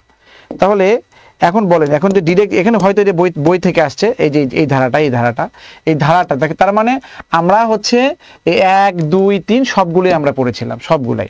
এখন খ বিভাগের ক্ষেত্রে আমি শুধু বলেছিলাম যে স্টুডেন্টদেরকে খ বিভাগের ক্ষেত্রে বলেছিলাম খ বিভাগ। তো খ বিভাগ বলতে আসলে জ্যামিতি বোঝায়। তো আমি বলেছি জ্যামিতির জন্য শুধু আমার নোট পড়লেই হবে, নোট। এই কথা আমি বলেছিলাম। হ্যাঁ, যেটা আমি বলেছি সেটাই বলছি আর কি। আমি বলেছিলাম যে খ বিভাগের জন্য খ বিভাগ হচ্ছে জ্যামিতি পাঠ, এটা যারা আমার নোট ফলো করবে, তারা তারা এটা ফুল কমন করবে। হ্যাঁ, তো যদিও 5টা কোশ্চেন আসার কথা, 3টা কোশ্চেন এসেছে, 3টা কোশ্চেন আনসার দেওয়া লাগছে, তারপর আমার খ বিভাগ থেকে, আমার নোট থেকে 3টা কোশ্চেন এসেছে, নোট থেকে আমার 3টা কোশ্চেনই এসেছে নোট থেকে, তাহলে খ বিভাগ ফুল। খ বিভাগ হচ্ছে আমার নোট থেকে এসেছে, দেখেন এই যে খ বিভাগ ফুল। অনেকে বলে যে স্যার কমন পড়ে নাই, দেখেন আমার নোট থেকে খ বিভাগ ফুল লিখে 3টা কোশ্চেন এসেছে। তো এটা তো আমি বলে দিই। এরপরে দেখেন এইটা, তো আরেকটা বিষয় হচ্ছে যে আমাদের আমার এই যে নোটের যে আমি যে স্কুল পর্যায়ে নোট দিয়েছিলাম, এই নোটের যে অধ্যায় আছে, অধ্যায়ের সাথে কিন্তু কলেজ পর্যায়ের অধ্যায় মিল ছিল কিছু কিছু। যারা আজকে কলেজ পর্যায়ে অংশগ্রহণ করেছেন ম্যাথের, তারা কিন্তু আমার নোট থেকে সম্পূর্ণ কমন পড়েছে। এটা কিন্তু অনেক স্টুডেন্ট আমাকে টেক্সটও করেছে যে স্যার আমার যে কলেজ সেকশনে যে কোশ্চেনগুলো ছিল ওই আপনার নোট থেকে হুবহু কমন পড়েছে, যেগুলো মিল ছিল আর কি। হ্যাঁ, সেই কথা বললাম। আর এখানে হচ্ছে এবার গ বিভাগ থেকে দেখেন আমি পড়েছিলাম যে আমি বলেছিলাম যে আমাদের হচ্ছে এই ফাংশনের এই ডোমেইন রেঞ্জ নির্ণয় লেখচিত্র, তা আমি এত সুন্দর করে দিয়েছিলাম। তাহলে আপনি যে কোনো ম্যাথ আছে আমি যে ট্রিকটা দিয়েছিলাম সেইগুলো বা আর এত এর মান বিদ্যমান কিনা, মানে এটা যে বিচ্ছিন্ন অবিচ্ছিন্ন যেগুলো লিমিট ফাংশন। হ্যাঁ, তো যাই হোক এই জিনিসগুলো দেখেন, এটা তো আরো সহজ, আমি কঠিনগুলোই করেছি সহজ। আর এই যে দেখেন আমরা এত ইন্টিগ্রেশন নিয়ে কথা বলছি, ইন্টিগ্রেশন, হ্যাঁ, ইন্টিগ্রেশন dx1 + 10x, হ্যাঁ, এখানে লিমিট দেওয়া ছিল। তো এই যে ইন্টিগ্রেশন, তো ইন্টিগ্রেশন কি আমাদের ফুরিয়ার ইন্টিগ্রেশন ছিল, তারপর হচ্ছে আমাদের কি গ বিভাগে পুরো কি ছিল ডিফারেন্সিয়েশন ইন্টিগ্রেশন দুটাই ছিল। হ্যাঁ, তাই না? তো আমরা এত ইন্টিগ্রেশন করেছি, এত ইন্টিগ্রেশন, তাহলে তো এগুলো সিলি ইন্টিগ্রেশনটা তো আপনাদের পারার কথা, তাই না? পারার কথা। আমি তো অনেকগুলো প্র্যাকটিস করেছিলাম। আর এটা তো আমার সাজেশন থেকেও আসছে, নোট থেকেও আসছে। এটা তো আমি তো বলেছিলাম যে ক্ষেত্রফল নির্ণয়ের জন্য আমার নোট পড়লেই হবে। বলেছিলাম যে ক্ষেত্রফল নির্ণয়, এই ক্ষেত্রফল নির্ণয় করার জন্য, এই ক্ষেত্রফল নির্ণয়ের যে মানে আসলে এটা সমাকলনের প্রয়োগ আর কি, সমাকলনের প্রয়োগ, ইন্টিগ্রেশনের প্রয়োগ, এটাকে ক্ষেত্রফল আমরা চ্যাপ্টার বলি। এই ক্ষেত্রফল নির্ণয়ের জন্য যে ম্যাথটা আসবে সেটা আমার নোট ফলো করলেই হবে। আর আমার শর্টকাট সাজেশনে আমি 4টা ম্যাথ দিয়েছিলাম, তার মধ্যে এটা একটা ম্যাথ ছিল, বুঝতে পেরেছেন? তো দেখেন এটা কমন পড়েছে। অনেকে বলে যে স্যার কমন পড়ে নাই, তো কমন না পড়লে আমি এমনি বলি যে এটা কমন পড়ে নাই। এই দেখেন এই যে এই জিনিসটা আমার নোটে আছে না, নোটে আছে। হ্যাঁ, তো এরকম। তো আর খ বিভাগ তো পুরোটাই নোট আছে, মানে দেখেন 1 2 4 5 6 পুরোটাই নোটে আছে, আপনি দেখেন এইগুলা। যদি এখানে ইনভার্স ম্যাট্রিক্স দেখেন, ইনভার্স ম্যাট্রিক্সটা আমি করাইছিলাম আপনাদের, আমি বলেছিলাম ইনভার্স ম্যাট্রিক্স অবশ্যই করবেন। তো ইনভার্স ম্যাট্রিক্স দেখেন, ইনভার্স ম্যাট্রিক্স হচ্ছে ক বিভাগের, বাট সেটা খ বিভাগের মধ্যে দিয়ে দিছে। হ্যাঁ, খ বিভাগের মধ্যে দিয়ে দিছে। এরপরে দেখেন আমাদের ঘ বিভাগে বলেছিলাম যে ফুরিয়ার থেকে আসবে আর ল্যাপ্লাস থেকে আসবে, হ্যাঁ, আর অর্ডিনারি থেকে আসবে। তো এখন এই ল্যাপ্লাস হচ্ছে অনেকে করেন নাই। কি জন্য করেন নাই? আপনারা জানেন যে আমার বিগত কোশ্চিন থেকে আমরা যাবত যত আমরা কি করেছি, মানে নিবন্ধন পরীক্ষার কোশ্চিনগুলো দেখেছি, এখান থেকে আমরা বলেছি যে 5টা কোশ্চিন আছে, 3টা কোশ্চিন আনসার দিতে হয়। যেহেতু অর্ডিনারি থেকে 2 থেকে 3টা কোশ্চিন আসে আর ফুরিয়ার থেকে একটা কোশ্চিন মিনিমাম আসবে, তো আমাদের 3টা কোশ্চিনের তো বেশি হয়ে যাচ্ছে, ফুরিয়ার পড়ার দরকারটা কি, ল্যাপ্লাস পড়ার দরকারটা কি, অনেকেই বলেছে। বাট তারপর আমি ল্যাপ্লাসটা পড়িয়ে দিয়েছি এবং বলেছি যে ল্যাপ্লাসের লাস্ট 4টা কোশ্চিনটা আমার শীটের আপনি ল্যাপ্লাস পড়েন বা না পড়েন, হ্যাঁ, কিন্তু আমার শীটের 4টা কোশ্চিন অন্তত দেখে যান। এখান থেকে আসার সম্ভাবনা খুব বেশি। দেখেন আমার শীটের লাস্ট নাম্বারটাই হচ্ছে আমার এই যে এই ল্যাপ্লাসের এই কোশ্চিনটা, বুঝতে পারছেন? আপনারা দেখেন আমার শীট, দেখেন আমার যে হ্যান্ড নোট ছিল, আমার যে নোট ছিল, এই নোটের লাস্ট কোশ্চিন ছিল হচ্ছে এই যে এই কোশ্চিনটা, বুঝতে পেরেছেন? তার মানে কি পরীক্ষায় কি আমার নোট থেকে আসেনি? আসছে অবশ্যই। আর আমি ফুরিয়ারটা এত সুন্দর করে পড়াইছি, আর ওই ফুরিয়ারের কাছে এই ম্যাথটা একটা বাচ্চা ম্যাথ, বুঝতে পারছেন? তাহলে যে ম্যাথের যে সাজেশন হয় না, ম্যাথ আমি যেভাবে পড়াইছি সেভাবে যদি পড়েন, তাহলে তো এই ম্যাথের তো ফুরিয়ারটা, এই ম্যাথটা তো আহামরি কিছু না, দেখেন আরো সহজ ম্যাথ এটা। তো এটা তো সবাই পারার কথা। আর এখানে দেখেন প্রকৃত অন্তরক সমীকরণ কি পড়াইছি, দেখেন সমাধান করুন x + y dy x - y dx, এই জিনিসগুলো হচ্ছে আমি এটা পড়াইছি। এটা খুবই গুরুত্বপূর্ণ ছিল এবং আমার এটা শর্ট নোটের মধ্যেও দিয়েছিলাম, আমার শর্ট সাজেশনে। তাহলে তো মোটামুটি তা কমন পড়েই গেছে। আরেকটা বিষয় যে আমার ম্যান্ডেটরি কোশ্চিন থাকার কারণে ম্যাথের ম্যান্ডেটরি কোশ্চেন থাকার কারণে ম্যাথে ওভারঅল পরীক্ষাটা মানে এক্সামটা কঠিন হয়েছে। এই জন্য এই কোশ্চেন থেকে 75 মার্কস, হ্যাঁ এটা মার্কস পাওয়াটা এই পাওয়াটা হচ্ছে মানে এটা পাওয়াটা কি হচ্ছে মানে ডিফিকাল্ট, কি বলবো ডিফিকাল্ট। তো তার মানে আপনার সর্বোচ্চ আমাদের এই কোশ্চেন থেকে সর্বোচ্চ যারা ভালো পারে তারা 75 পর্যন্ত কি করতে পেতে পারে, হ্যাঁ 75 পরে। আর যারা 50 পাবে অথবা 50 প্লাস 50 অথবা 50 প্লাস 50 অথবা 50 পাবে মানে you will be asked for viva বসে। ওকে, যারা আমি আগে বলে দিয়েছি যারা এই ম্যাথের গণিত স্কুল পর্যায়ে 50 প্লাস মার্কস পাবে তারা ভাইভা ফেস করবে। ওকে, আর যদি 60 পেয়ে যান তাহলে তো চাকরি হয়ে যাবে, বুঝতে পেরেছেন? তো এই ছিল ফ্রম মাই সাইড। এখন আমাদের কি 3টা সাবজেক্ট নিয়েছে এরকম এক টিচার, আমাদের সেই কি বলবো ফেভারিট টিচার, কি নাম? Ocean sir. আর এমনিতে ডাক নাম হচ্ছে মুজাহিদুল মুজাহিদুল ইসলাম। তো আমাদের ওশান স্যার খুবই ইফেক্টিভ এক টিচার আমাদের বিদ্যাবাড়ির। উনি আরবি কি বলবো যে আরবি প্রভাষক বা আরবি বিষয় নিয়ে সে খুবই দুর্দান্ত ক্লাস নিয়েছে এবং সে আরো 2টা বিষয় নিয়ে টোটাল 3টা বিষয় নিয়ে উনি ক্লাস নিয়েছে এবং 3টা বিষয়ের স্টুডেন্টগুলো মানে কি বলবো যে ট্রিমেন্ডাস এবং অনেক ভালো পজিটিভ কমেন্ট দিয়েছেন, হ্যাঁ খুব ভালো কমেন্ট দিয়েছেন। তো সেই ক্ষেত্রে আমাদের এই স্যারের 3টা বিষয়ের কথা আমরা শুনবো ইনশাল্লাহ। স্যারের স্টুডেন্টগুলো খুব ভালো পরীক্ষা দিয়েছে আমার ফিডব্যাক থেকে জানতে পেরেছি। তো থ্যাংক ইউ ভেরি মাচ, আপনাদের সাথে আবার কথা হবে। ভালো থাকবেন ইনশাল্লাহ। ফর দ্য টাইম বিং স্যারের সাথে ক্লাসটা করে ফেলেন। হ্যাঁ জি, ধন্যবাদ সোহাগ স্যারকে, গণিতের জাহাজ। তো যে বিষয়টা হচ্ছে যে আমি আপনাদেরকে 3টা সাবজেক্ট করিয়েছিলাম, আরবি কলেজ স্কুল, ইসলাম শিক্ষা কলেজ স্কুল এবং হচ্ছে ইসলামী ইতিহাস ও সংস্কৃতি কলেজ পর্যায়ে। তো সামাজিক বিজ্ঞান যে ইসলামী ইতিহাস ও সংস্কৃতি যে অংশটা ছিল সেটা তো আমি অলরেডি সেটা 3জন মিলে আমরা কথা বলেছি। তো শুরুতেই যদি আমরা খেয়াল করি যে আমার যে সাবজেক্টগুলো ছিল সেগুলো নিয়ে যদি আমি একটু কথা বলি তাহলে দেখা যাচ্ছে যে আমি যদি আসি সহকারী মৌলভী নিয়ে যদি কথা বলি, সহকারী মৌলভী আপনারা দেখেন আপনাদেরকে কিন্তু সাজেশন দিয়েছিলাম, মাত্র 2টা সূরা থেকে দিয়েছিলাম। তো দেখেন এবং আপনাদের আমি ফ্রি ক্লাসও নিয়েছিলাম একদিন সম্ভবত লাইভে, এই আলিফ লাম মিম যালিকাল কিতাব এই আয়াতের কিছু অনুবাদ আমি কিন্তু আপনাদেরকে দেখিয়ে দিয়েছিলাম সে লাইভে এবং আপনাদেরকে বলেছিলাম যে এই 2টা সূরার উপর বেশি বেশি গুরুত্ব দিবেন। তো দেখেন যে এই সূরাটা থেকে কি আসছে, প্রশ্নগুলো কমন আসছে। আমার মনে পড়ে এই যে আলিফ লাম মিম দ্বারা কি বোঝায়, তারপর যালিকাল কিতাব লা রাইবা ফি, এই প্রশ্নগুলো কিন্তু আপনাদেরকে আমি পড়িয়েছিলাম। এবং যে বিষয়টা এখানে যে তাহকিক গুলো দেওয়া আছে এই তাহকিক গুলো কিন্তু সবকিছুই আপনাদেরকে প্র্যাকটিস করানোর মধ্য দিয়ে কিন্তু এসেছে, ঠিক আছে? যারা এখানে পরীক্ষা দিয়েছেন তারা যদি এখানে উপস্থিত থাকেন তো তাহলে হচ্ছে যারা এখানে আছেন তারা একটু কমেন্টস করেন যে তারা কেমন দিয়েছেন, কমেন্ট পেয়েছেন কিনা। এরপর যে বিষয়টি আছে এই যে হাদিস, তাই না, হাদিসের যে বিষয়টি আছে হাদিসের এই বিষয়টিও আপনাদের কিন্তু যে পিডিএফ দেয়া আছে, আপনাদেরকে যে পিডিএফটা আমি সরবরাহ করেছিলাম সেই পিডিএফটা একটু আপনি দেখবেন, ঠিক আছে? পিডিএফটা একটু যদি খেয়াল করেন তাহলে দেখবেন যে সেখানে আমার ছিল কিনা। হ্যাঁ, এই হাদিসটাও কমনের মধ্যেই ছিল। এই হাদিসের যে প্রশ্নগুলো আছে, হ্যাঁ এখানে যে সংক্ষিপ্ত যে প্রশ্নগুলো দেয়া ছিল হাদিসের সেগুলো আপনাদের কমন এসেছে।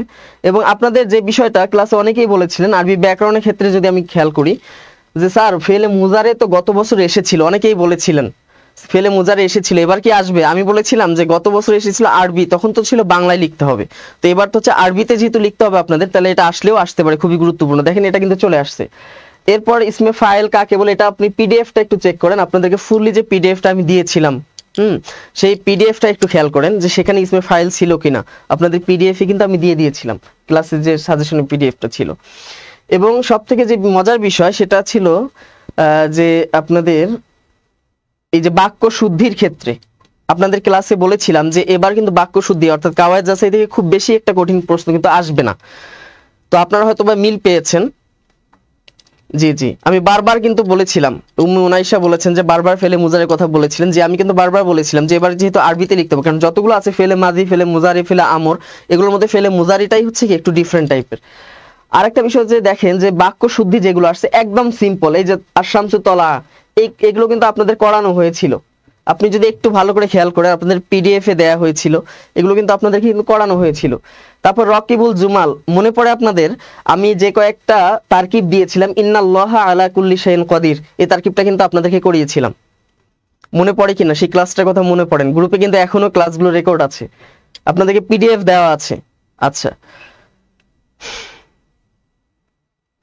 এরপর যেটা দেখেন, আপনাদেরকে বারবার বলেছিলাম যে ধর্ম সংক্রান্ত এবং দেশ সংক্রান্ত যে ট্রান্সলেশন গুলো আছে বাংলা থেকে আরবিতে, তার মধ্যে দেখেন মিথ্যা বলা মহাপাপ, এটা কিন্তু চলে আসছে। আমি কিন্তু বারবার বলেছিলাম দেশ সংক্রান্ত এবং ধর্ম সংক্রান্ত যে 8-10টা আছে আপনাদের পিডিএফ থেকে, হ্যাঁ, সেগুলো থেকে কিন্তু কমন আসছে।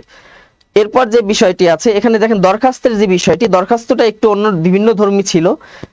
শাহাদাতুল ইন্তেকাল, অর্থাৎ আপনি কি বলা যায় যে বিদ্যালয় পরিবর্তনের জন্য আবেদন পত্র লিখুন। তো এটা হচ্ছে যারা আবেদন পত্র আপনাদেরকে ফরম্যাট কিন্তু শিখিয়ে দিয়েছিলাম, ওই ফরম্যাট অনুযায়ী যদি একটু বুদ্ধি খাটিয়ে লেখেন তাহলে কিন্তু এটা কিন্তু খুব সহজেই লিখতে পারবেন, আপনাদেরকে যেভাবে আমি ফরম্যাট শিখিয়ে দিয়েছিলাম এটার ক্ষেত্রে। তাহলে দেখেন এই যে সহকারী মৌলভী যে প্রশ্নটি এখানে আছে, সহকারী মৌলভী, হ্যাঁ, এরপর যদি আমরা খেয়াল করি,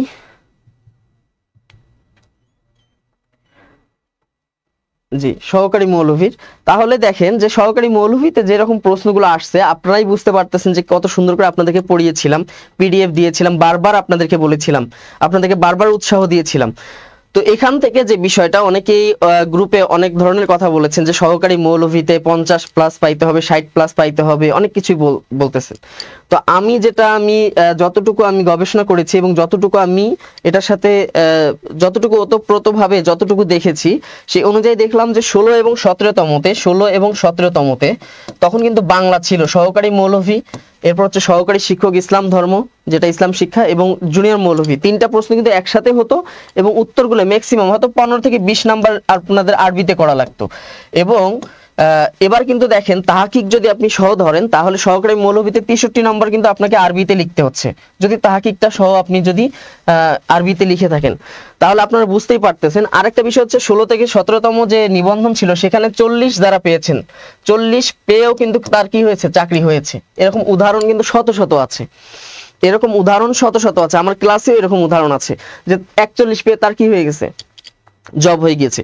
তো এবার যে বিষয়টা একটু দেখেন, যে এবার যেহেতু 63 নাম্বার আপনাকে আরবিতে লিখতে হচ্ছে, আপনি বুঝতেই পারতেছেন। তো যে কথাই বলুন না কেন, পরীক্ষার হলে গিয়ে 63 নম্বর আরবিতে নির্ভুলভাবে লেখাটা আপনাদের মনে রাখতে হবে। এটা কিন্তু বোর্ড এক্সাম না, যে এসএসসি দাখিল আলিম পরীক্ষা দিচ্ছি, বোর্ড এক্সাম না যে একটু একভাবে লিখলেই হচ্ছে মার্ক পাওয়া যাবে। এখানে কিন্তু আপনাকে দেখবে সেন্টেন্স, আপনার কি বলা যায়, আপনার যে সেন্টেন্স মেকিংটা ঠিক আছে কিনা, আপনার গ্রামারগত যে বিষয়গুলো এগুলো ঠিক আছে কিনা, বানান ভুল আছে কিনা, নির্ভুল আছে কিনা, এই সব কিছু বিবেচনা করে আর হচ্ছে 3 ঘন্টার মধ্যে এত নম্বর আরবিতে লেখা, এটা কিন্তু খুবই খুবই কঠিন একটা কাজ। এটা যে যাই বলুক না কেন, পরীক্ষার হলে গিয়ে পরীক্ষা দেওয়া আর বাইরে থেকে তো আমার কাছে মনে হয়েছে প্রশ্ন খুবই ইজি হয়েছে, এখান থেকে অবশ্যই 85+ পাওয়া উচিত। তারপরও কি, এটা হচ্ছে এক্সাম হলে যখন একটা স্টুডেন্ট যখন এক্সাম দেয় তখন সে বুঝতে পারে যে আসলেই মানে এক্সাম হলের সেই পরিবেশ এবং এক্সাম হলের বাইরের পরিবেশ দুটো কিন্তু সম্পূর্ণ ভিন্ন। তো অবশ্যই এখানে যারা 40% মার্কস পাবেন, 40 পাবেন বা 40+, আমি বলতেছি যারা 40 পাবেন তারা ভাইভার জন্য প্রস্তুতি নেন। আমি আপনাদেরকে গ্যারান্টি দিয়ে বলতেছি, তারা ভাইভার জন্য কি নেন, প্রস্তুতি নেন। গত বছর বা গত যে নিবন্ধনগুলোতে 40 পেয়ে চাকরি হয়ে গেছে, আর এবার 63 নাম্বার আরবিতে লিখে আপনাকে কি করতে হবে, ভাইভা ফেস করতে হবে।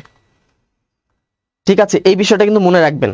তো আমি যেটা বলছি, যারা 40 পাবেন তারা ভাইভার জন্য প্রিপারেশন নেন। আমি বলতেছি না যে 40 পাইলে আপনাদের জব হবে, জব কিন্তু হবে না। আমি যদি দেখেন, আপনি যদি 99 মার্কস যদি পান, 99ও পান, আর পরে জব হবে না। কেন হবে না? যদি আপনি ভাইভাতে আপনি ফেল করেন। তার মানে এখানে ফ্যাক্ট আছে যে আপনি 40 যদি পান তাহলে ভাইভার জন্য কি হবেন, উত্তীর্ণ হবেন, আপনাকে ভাইভাতে ডাকবে, এটাই। আর আমার যারা স্টুডেন্ট ছিল অনেকেই বলেছিল ছাড়ে তো দাড়ি নাই, টুপি নাই, অনেক কথাই বলেছিল প্রথম দিকে। এরপর হচ্ছে যে পরবর্তীতে গিয়ে তারা বুঝতে পেরেছে যে আসলেই মানুষের বাহ্যিক যে বিষয়টা, মানুষের ভিতরের পরিচয়টা কিন্তু বাহ্যিকভাবে ফুটে ওঠে না। ঠিক আছে, যারা ক্লাস করেছিলেন তারা অবশ্যই জানেন তাদেরকে কিভাবে ক্লাসগুলো করিয়েছি, কত টেকনিকে করিয়েছি, তারা আরো ভালো বলতে পারবেন। তো এই যে বিষয়গুলো, তো তাদেরকে যে ধরনের পিডিএফ গুলো আমি দিয়েছিলাম এবং ক্লাসে যেভাবে আমি করিয়েছিলাম, তারা কিন্তু এখানে দেখা যায় যে তারা মোটামুটি, আমি যেটা বলতে পারি, শুধু যদি আমি ওইভাবে ধরি যে দরখাস্তের ক্ষেত্রে যদি ধরি যে এটা হয়তো বা একটু ভিন্ন টাইপের এসেছে, কিন্তু যেভাবে ফরম্যাট আমি দিয়েছি, যেভাবে ফরম্যাট দিয়েছি, তারা 100% আনসার করতে পারবে, যেভাবে আমি কি দিয়েছি ফরম্যাটটা যেভাবে সাজিয়ে দিয়েছিলাম এটাই। এরপর হেওয়ার্ডের ক্ষেত্রেও কিন্তু আপনাদেরকে ফরম্যাট সাজিয়ে দেওয়া ছিল হেওয়ার্ডের ক্ষেত্রে, যে কিভাবে হেওয়ার্ডটা লিখবেন। সেই হেওয়ার্ডটা যদি একটু টেকনিক করে লেখেন তাহলে ইনশাল্লাহ আপনি কিন্তু পারবেন। তো মোটামুটি আমি যেটা বলতে পারি যে ওই দৃষ্টিকোণ থেকে যদি আপনি টেকনিক দিয়ে যদি ফলো করেন তাহলে আমি মনে করি 100% আপনারা কি আনসার করতে পেরেছেন, এটাই। এরপর যে বিষয়টি আরবি সাহিত্যের যে বিষয়টি আছে, আরবি সাহিত্যের প্রশ্নটি আমার এখানে সম্ভবত পিডিএফ এ নেই, তারপর আমি একটু দেখতেছি আপনাদের আরবি সাহিত্যের যে প্রশ্নটি দেওয়া ছিল। আরবি সাহিত্য আমি বারবার বলেছিলাম যে খুতবাতুর রাসূল সাল্লাল্লাহু আলাইহি সাল্লাম, এটা আপনারা অবশ্যই কি বেশি করে জোর দিবেন, খুতবাতুর রাসূল সাল্লাল্লাহু আলাইহি সাল্লাম। এটার প্রতি আপনারা কি করবেন, একটু বেশি বেশি জোর দিবেন। তো আপনারা যারা এখানে পড়েছেন, হ্যাঁ দেখেন খুতবাতুর রাসূল সাল্লাল্লাহু আলাইহি সাল্লাম এখান থেকে কিন্তু অনুবাদ এসেছে, এবং আপনাদের যে ব্যাখ্যা আমি বলেছিলাম যে এখান থেকে যে কবিতা থেকে ব্যাখ্যা আমি বলেছিলাম সেই ব্যাখ্যাগুলো কিন্তু কমন পড়েছে। তো এই যে বিষয়গুলো কিভাবে কবিতার লাইন দেখে আপনি চিনতে পারবেন যে ব্যাখ্যাটা কোথা থেকে কমন পড়বে, কোথা থেকে কি পড়বে। আরেকটা হলো যে খুতবাতুর রাসূল সাল্লাল্লাহু আলাইহি সাল্লাম থেকে যে খুলাসা এসেছিল, আমি খুতবাতুর রাসূল সাল্লাল্লাহু আলাইহি সাল্লাম থেকে যে দুইটা প্রশ্ন আপনাদেরকে পড়িয়েছিলাম ওইটার সমন্বয়, ওইটাই কিন্তু খুলাসা হিসেবে আপনি লিখতে পারেন। এবং এখান থেকে কিন্তু আর যে বিষয়টা হচ্ছে এবার তো অথবা ছিল না, আর সবথেকে বড় ব্যাপার যে অথবাটা ছিল না। অথবা থাকলে হয়তো আপনারা কি করতেন না, হয়তো আরেকটু ভালো এক্সাম দিতে পারতেন, যেহেতু অথবা ছিল না। তো আপনারা যদি যেভাবে আমি প্রশ্নগুলো আপনাদেরকে পড়িয়েছি ওইটা যদি একটু সাজিয়ে লেখেন, ঠিক আছে, ওটা আপনারা কি করতে পারবেন, সাজিয়ে লিখলেই কিন্তু হয়ে যায়। তো যারা আমার টেকনিকগুলো ফলো করবেন তারা অবশ্যই, এবং আমি আশা করতেছি আমার স্টুডেন্টরা ইনশাআল্লাহ 80+ মার্কস পাবে ইনশাআল্লাহ, যদি আমার 100% যদি সেই দিক নির্দেশনাগুলো ফলো করে থাকেন, এটা হচ্ছে কথা। আর যদি মোটামুটি মানের লেখেন তাহলে তো ভালো করবেনই। তবে আমি যেটা আশা রাখি যে আমার এখানে যারা কোর্স করেছেন আমি গ্যারান্টি দিয়ে বলতে পারি যে তারা সকলেই পাশ করবেন ইনশাআল্লাহ। এই ধরনের গ্যারান্টি আমি দিতে পারতেছি, কারণ তাদের সাথে আমি ওতপ্রোতভাবে জড়িত ছিলাম, সবসময় তাদের পাশে ছিলাম এবং তারাও আমার সাথে যুক্ত ছিল। এরপর যে প্রভাষক আরবি প্রভাষক দেখেন, খেয়াল করেন এখানে আমি 4টা সূরা থেকে আমি বাছাই করে তাদেরকে কি দিয়েছিলাম, আয়াতগুলো দিয়েছিলাম। তো যাই হোক, এটা সূরা হুজরাত থেকে এসেছে, এটা কিন্তু পিডিএফ দেয়া ছিল, ঠিক আছে, পিডিএফ এ কিন্তু ছিল। অথবা লাস্ট মুহূর্তে আমি বলেছিলাম যে 2টা সূরার উপর বেশি গুরুত্ব দিবেন, কিন্তু আপনাদের কিন্তু পিডিএফ এ কিন্তু আপনাদেরকে দিয়েছিলাম একদম সুন্দর করে, দেখেন সেখান থেকে কিন্তু কমন আসছে। আপনারা একটু পিডিএফটা চেক করেন দয়া করে। এরপর হাদিসের ক্ষেত্রে গতকাল আমি আপনাদেরকে বলেছিলাম লাস্ট মুহূর্তে কিছু বিষয় নিয়ে আপনাদেরকে সাজেশন দিই, এবং সেখানে বলেছিলাম যে সাওম অধ্যায়টা শেষ মুহূর্তে একটু চোখ বুলিয়ে যাবেন। হ্যাঁ, সেই সাওম অধ্যায় থেকে কিন্তু কি আসছে, আপনাদের প্রশ্নগুলো এসেছে। এবং এখানে যে কি বলা যায়, এখানে যে কোরআন থেকে যে প্রশ্নগুলো এসেছে এগুলো খুবই সহজ প্রশ্ন, খুব একটা কঠিন না। এগুলো হচ্ছে আপনি ফিকাতে পড়েছেন, এরপর হচ্ছে কিতাবুল ইমানেও পড়েছেন। আল্লাহ রাসূল বলেছিল না যে সে প্রকৃত মুমিন হতে পারবে না যতক্ষণ সে কাউকে ভালোবাসবে। দেখেন ওই ধরনের রিলেট করে যদি আপনি কিন্তু লিখতে পারবেন, কোনো সমস্যা নেই। এরপর যে বিষয়টি আছে এখানে, এই যে আসসাউমু লি ওয়া আনা আজজি বিহি, এটাও কিন্তু অনুবাদ পড়ানো হয়েছিল আপনাদেরকে, ক্লাসে আমি পড়িয়েছিলাম, পিডিএফও দিয়েছিলাম। এবং এই প্রশ্নটা কিন্তু অত্যন্ত সহজ, এটা আপনারা অনেক আগে থেকেই পড়ে আসছেন। এরপর যেটা বলেছিলাম শাকিলুল হাদিসুস শরীফ, আল ইমানু বিদউন ওয়া সাবউনা সূরাতুন, এই যে এই হাদিসটা কিতাবুল ইমানের, এই যে খুব সহজ, আপনাদেরকে বারবার বলেছিলাম যে হাদিস থেকে খুবই ছোট অল্প কিছু, মানে একদম ছোট ছোট হাদিসগুলো কিন্তু আপনাদেরকে কি বলবে, জবর জের পেশ এগুলো বসাতে বলবে, কিন্তু সেখান থেকে কিন্তু আপনাদের কিন্তু কমন আসছে, একদম সিম্পল হাদিস কিন্তু কমন আসছে আপনাদের। এরপর তাহকিকগুলো খুবই সুন্দর ছিল, ইসমে ফাইল থেকে ছিল, মুজারে থেকে ছিল এবং মাজি থেকে। দেখেন আপনাদেরকে আমি যখন তাহকিকগুলো করাই আপনাদেরকে বারবার বলেছিলাম, মনে পড়ে আপনাদেরকে বারবার বলেছিলাম, মাত্র কয়েকটা বাহাস পড়েছিলাম, ফেলে মাজি থেকে 4টা, ফেলে মুজারে থেকে 4টা, আমর হাজের মারুফ, নেহি হাজের মারুফ, এরপর হচ্ছে কি ইসমে ফাইল, মাফুল এবং ইসমে তাফজিল। হ্যাঁ, এই কয়েকটা কিন্তু পড়িয়েছিলাম। দেখেন এর বাইরে কোনো আসছে কিনা তাহকিক, এর বাইরে কিন্তু আসেনি। যেভাবে আপনাদেরকে জিন্স শিখিয়েছিলাম, খুবই শর্টের বাবগুলো শিখিয়েছিলাম, আশা করি যারা এগুলো ফলো করেছেন, সেই পিডিএফ যে ফাইল দিয়েছিলাম এবং প্রতিটা ক্লাসে কিন্তু আলাদা আলাদা করে পিডিএফ ফাইল আপনাদেরকে দিয়েছি, করিয়ে দেখাইছি, প্র্যাকটিস করাইছি, আশা করি আপনাদের এখানে ভুল হবে না ইনশাল্লাহ। এরপর যে বিষয়টি আছে আরবি প্রভাষকের, এদিকে যদি আমরা খেয়াল করি, এই যে আরবি প্রভাষকের ক্ষেত্রে দেখেন ফিকা প্রশ্ন, ফিকা দেখেন তো কোনটা কমন আসেনি, এখানে শুধু একটা প্রশ্ন একটু ডিফারেন্ট এসেছে, যেটা কখনোই আসেনি পরীক্ষায়, শুধু একটা প্রশ্ন, তারপরে এটা সহজ ছিল, আল বাইউল ফাসিদ আল বাইউল বাতিল, এই প্রশ্নটা একটু ডিফারেন্ট ছিল। এছাড়া যে বাকি যে প্রশ্নগুলো আছে এগুলো কিন্তু ক্লাসে আমি পড়িয়েছিলাম, এই যে বায়ুন অধ্যায়টা পড়িয়েছিলাম, হ্যাঁ শেষ মুহূর্তে বলেছিলাম যে আপনারা বলেছেন যে আল ফারকু বাইনাল বাই ওয়ান নিকাহ, এটা খুবই গুরুত্বপূর্ণ এবং এটা কিন্তু আপনারা কিন্তু শেষ মুহূর্তে আপনাদেরকে বলেছিলাম পড়ার জন্য। হজ থেকে এসেছে, জিহাদ থেকে এসেছে, খুবই সিম্পল কিন্তু প্রশ্ন এসেছে। তো যারা বাই অধ্যায়টা পারবেন তারা কিন্তু এই যে বাইয়ে বাতিল এবং ফাসিদ, হ্যাঁ বাইয়ের যে প্রকারভেদগুলো আছে এই দুটা যদি একটু সংজ্ঞাটা আপনাদেরকে যেহেতু ক্লাসে করিয়েছিলাম আপনারা অবশ্যই পারবেন। এরপর দেখেন আরবি সাহিত্য, দেখেন আরবি সাহিত্যের ক্ষেত্রেও একই রকম অবস্থা, খুতবাতুর রাসূল যেটা বলেছিলাম সেখান থেকে এসেছে। তারপরে এখানে দেখেন কাব বিন জুহাইর যেটা আছে ও কবিতা থেকে এসেছে, খুবই সহজ এসেছে, একদম সিম্পল বিষয়। এগুলো আপনাদেরকে কিন্তু বারবার কি এগুলো আপনাদেরকে করানো হয়েছে। এরপর যেটা দেখেন শাকিলিল্লাহ আর ইবারাতু আতিয়া, তাই না, এই যে শাকিল করতে বলছে আপনাদেরকে, কি বলছে, তাশকিল প্রদান করতে বলছে, হরকত প্রদান করতে বলেছে। হ্যাঁ এখানে দেখেন যে খুবই সহজ এসেছে, একদম সিম্পল এসেছে, একদম খুবই অল্প কয়েকটা লাইন কিন্তু আপনাদেরকে দিয়েছে, একদমই সহজ এসেছে। এরপর দেখেন হিওয়ারটা বলেছে, হ্যাঁ হিওয়ার সেটা বলো কি মদিনাতুল মুনাওয়ারা নিয়ে উস্তাদ এবং তলিবের মধ্যে হেওয়ার।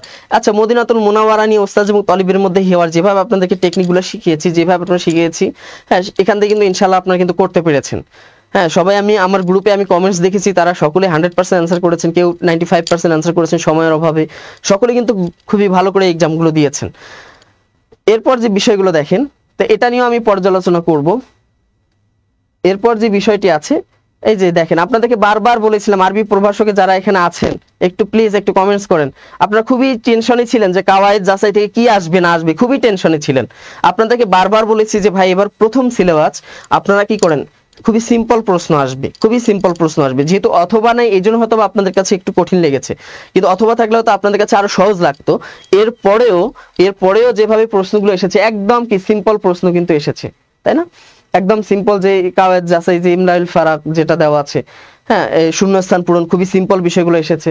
এরপর দেখেন এই যে বাক্য শুদ্ধি, যেটা একদম সিম্পল বিষয়গুলো কিন্তু এসেছে, একদম এটা খুবই সিম্পল একটা বিষয়। তারপর হচ্ছে বাংলাদেশের জাতীয় পতাকার রং হচ্ছে কি লাল ও সবুজ, এটা আমাদের স্বাধীনতা সার্বভৌমত্বের প্রতীক। এখানে যে বিষয়টা আছে শুধু বাংলাদেশের জাতীয় পতাকার রং লাল এবং সবুজ এই লাইনটা ছাড়া বাকিগুলো কিন্তু আপনারা প্র্যাকটিস করেছেন। ওই যে দেশ এবং ধর্ম সংক্রান্ত যে ট্রান্সলেশন গুলো ওগুলোতে কিন্তু আপনারা দেখেন এই শব্দগুলো কিন্তু পরিচিত, শুধু এই লাইনটা ছাড়া যে বাংলাদেশের জাতীয় পতাকার রং লাল ও সবুজ, শুধু এই লাইনটা ছাড়া। এরপর দেখেন আরেকটা মজার বিষয় হলো আপনাদের সাথে শেয়ার করি, যারা এখানে আছেন, হ্যাঁ আপনারা অবশ্যই যারা আরবি কলেজ প্রভাষক থেকে পরীক্ষা দিয়েছেন, আমার স্টুডেন্ট ছিলেন, শিক্ষার্থী ছিলেন, তাদেরকে বলতেছি যে আপনাদের হয়তো মনে পড়ে আপনাদের সেই ক্লাসের শুরুর দিকেই আমি একটা টপিক বারবার পড়াইতাম আপনাদেরকে, দরখাস্তের ক্ষেত্রে যে আরবি সিভি কিভাবে লিখতে হয়, আরবি সিভি যেটা কখনো পরীক্ষায় আসেনি। এবং এই বাংলাদেশে সর্বপ্রথম আমি কি করেছি, মানে এই প্ল্যাটফর্মে, ডিজিটাল প্ল্যাটফর্মে অনলাইন কোচিং এ আমি ফার্স্ট এই সিভিটা কিন্তু পড়িয়েছিলাম। পরবর্তীতে অন্যান্য বিভিন্ন গ্রুপগুলো আছে আমি দেখেছি, খেয়াল করেছি, ওরা আবার এটাকে ফলো করে পরবর্তীতে ওরা সাজেশন তৈরি করে দিয়েছে। আপনাদের মনে পড়ে কিনা, আপনারা কিন্তু পড়তেই চাইছিলেন স্যার এটা কি আসবে, এটা নিয়ে নানা প্রশ্ন ছিল, হ্যাঁ এটা নিয়ে সকলের সন্দেহ ছিল, কিন্তু দেখেন এটা কিন্তু এবার চলে আসছে। তো যারা পরীক্ষা দিয়েছেন আশা করি অনেক ভালো পরীক্ষা দিয়েছেন, হ্যাঁ অবশ্যই আপনারা উপকৃত হবেন। যে আপনাদের যে একটা ভয় ছিল আপনাদেরকে বারবার উজ্জীবিত করার চেষ্টা করেছি যে এবার আপনাদের এই আরবি প্রভাষেও কিন্তু 63 নাম্বার কিন্তু আপনাকে কি লিখতে হবে, আরবিতে লিখতে হচ্ছে তাহকিক, যদি আপনি একসাথে যদি হিসাব করেন, তাহলে সেই অনুযায়ী আমি যেটা মনে করি যে এতগুলো প্রশ্ন আপনাকে আরবিতে লিখতে হবে। আর এখানে সব থেকে বড় কথা হচ্ছে এখানে নির্ভুলতার একটা বিষয় আছে। হ্যাঁ পরীক্ষা কিন্তু অনেকেই অনেক ভালো দিয়েছেন, 3-4টা পেজ নিয়েছেন, অতিরিক্ত পাতা নিয়েছেন, এরকম আছে, কিন্তু এরপরে আপনাকে বুঝতে হবে যে আপনার লেখার মান কেমন, লেখার কোয়ালিটি কেমন, আপনি অনুবাদটা করেছেন, অনুবাদগুলো কিভাবে করেছেন। যে যেমন জালিকাল কিতাবুল লা রাইবা ফি, এই কিতাবে কোনো কি নাই, সন্দেহ নাই। এখন কিতাবের বাংলাটা লিখেছেন কিনা, এই যে ব্যাখ্যামূলক যে কিছু শব্দগুলো এগুলোর উপর কিন্তু ডিপেন্ড করবে। এবং আরবি যে বাক্য গঠন, আপনি যে আরবিটা লিখেছেন এটা সুন্দর হয়েছে কিনা, মানে বিশেষ করে বাক্য গঠন ঠিক আছে কিনা, গ্রামাটিক্যাল যে বিষয়গুলো এগুলো ঠিক আছে কিনা, কাওয়ায়েদ ঠিক আছে কিনা, এরপর হচ্ছে কি শব্দের যে কি বলা যায় বানান, যে বিষয়টা বানান ঠিক আছে কিনা, এগুলো কিন্তু সবগুলো বিবেচনায় আমি যেটা মনে করি যে বিগত 16তম এবং 17তমতে ভালো করে খেয়াল করেন, 17তমতে এই আরবি প্রভাষকের ক্ষেত্রেও তখন তো বাংলায় লিখতে হতো, 15-20 নম্বর বা 30 নম্বর বাংলায় লেখা লাগতো। তো এখানেও এবার যারা 40+ পাবেন তারা ভাইবার জন্য প্রস্তুতি নেন। এটা কিন্তু খুবই কঠিন, হাস্যকর মনে হলেও আরবি কিন্তু বুঝতে হবে। আপনাদের যে সিলেবাস এবার পরিবর্তনটা করেছে, হয়তোবা অনেকের কাছে সহজ লেগেছে, পরীক্ষা দিয়েছেন ঠিক আছে আমি এত মার্কস অ্যান্সার করেছি, কিন্তু ভাই এটা নির্ভুল কতটুকু সেটার উপর ডিপেন্ড করবে কিন্তু আপনার কি বলা যায় হ্যাঁ, আমি বারবার বলেছেন সিভিটা 2 পেজে দিবেন। প্রথম পেজে একটা অ্যাপ্লিকেশন লিখবেন, তারপর হচ্ছে সিভি লিখবেন। হ্যাঁ, যেভাবে আপনাদেরকে দিক নির্দেশনা দিয়েছি, আশা করি সবাই সেই দিক নির্দেশনাগুলো আপনারা কি ফলো করেছেন। তো এই যে বিষয়টা আরবি প্রভাষকের, এই বিষয়টা আমরা খেয়াল করলাম। তাহলে 40% যারা পাবেন আরবি প্রভাষকে, কারণ আরবি প্রভাষকে 40% মার্কস তোলা মানে কি বিশাল ব্যাপার, যেটা তোলার খুবই টাফ। এবারও কিন্তু আপনারা তাই দেখবেন। এরপর যেটা বিষয়টা দেখেন, এখন অনেক গ্রুপে দেখবেন যে অনেক কিছুই বলতেছে, ভাই এটা হলো কি, মানে আমি তো জানি এই বিষয়গুলো। এরপর দেখেন এখানে যে বিষয়টা আছে ইসলাম শিক্ষা, এরপর খেয়াল করেন, আমি যদি ইসলাম শিক্ষা স্কুলের কথা বলি, আমি ইসলাম শিক্ষা স্কুল এবং কলেজ দুইটাই নিয়েছিলাম। ইসলাম শিক্ষা স্কুলে দেখেন কারা কারা আছেন ইসলাম শিক্ষা স্কুলে, কোনটা কমন আসেনি বলেন দেখি। আমি আপনাদেরকে ক্লাসে যা পড়িয়েছি, যা সাজেশন দিয়েছি, যে পিডিএফ ফাইলগুলো দিয়েছি, যেভাবে উত্তরগুলো সাজিয়ে দিয়েছি, বলেন দেখি কোনটা কমন আসেনি। যারা দুই একজন এখানে উপস্থিত যারা আছেন, কোনটা কমন আসেনি বলেন। এখানে কোন প্রশ্নটা কমন আসেনি বলেন দেখি। শুধু একটা আসেনি, সেটা হলো কি মাদানী সূরার বৈশিষ্ট্য। এটা আমি আপনাদেরকে পড়াইনি, হ্যাঁ এটা আমি আপনাদেরকে পড়াইনি, এটা ছাড়া। তো মাদানী সূরার যে বৈশিষ্ট্য, এগুলো তো আপনারা কি করছেন, দীর্ঘদিন পড়ে আসছেন, আপনারা আপনাদের একাডেমিক লাইফে পড়ে আসছেন।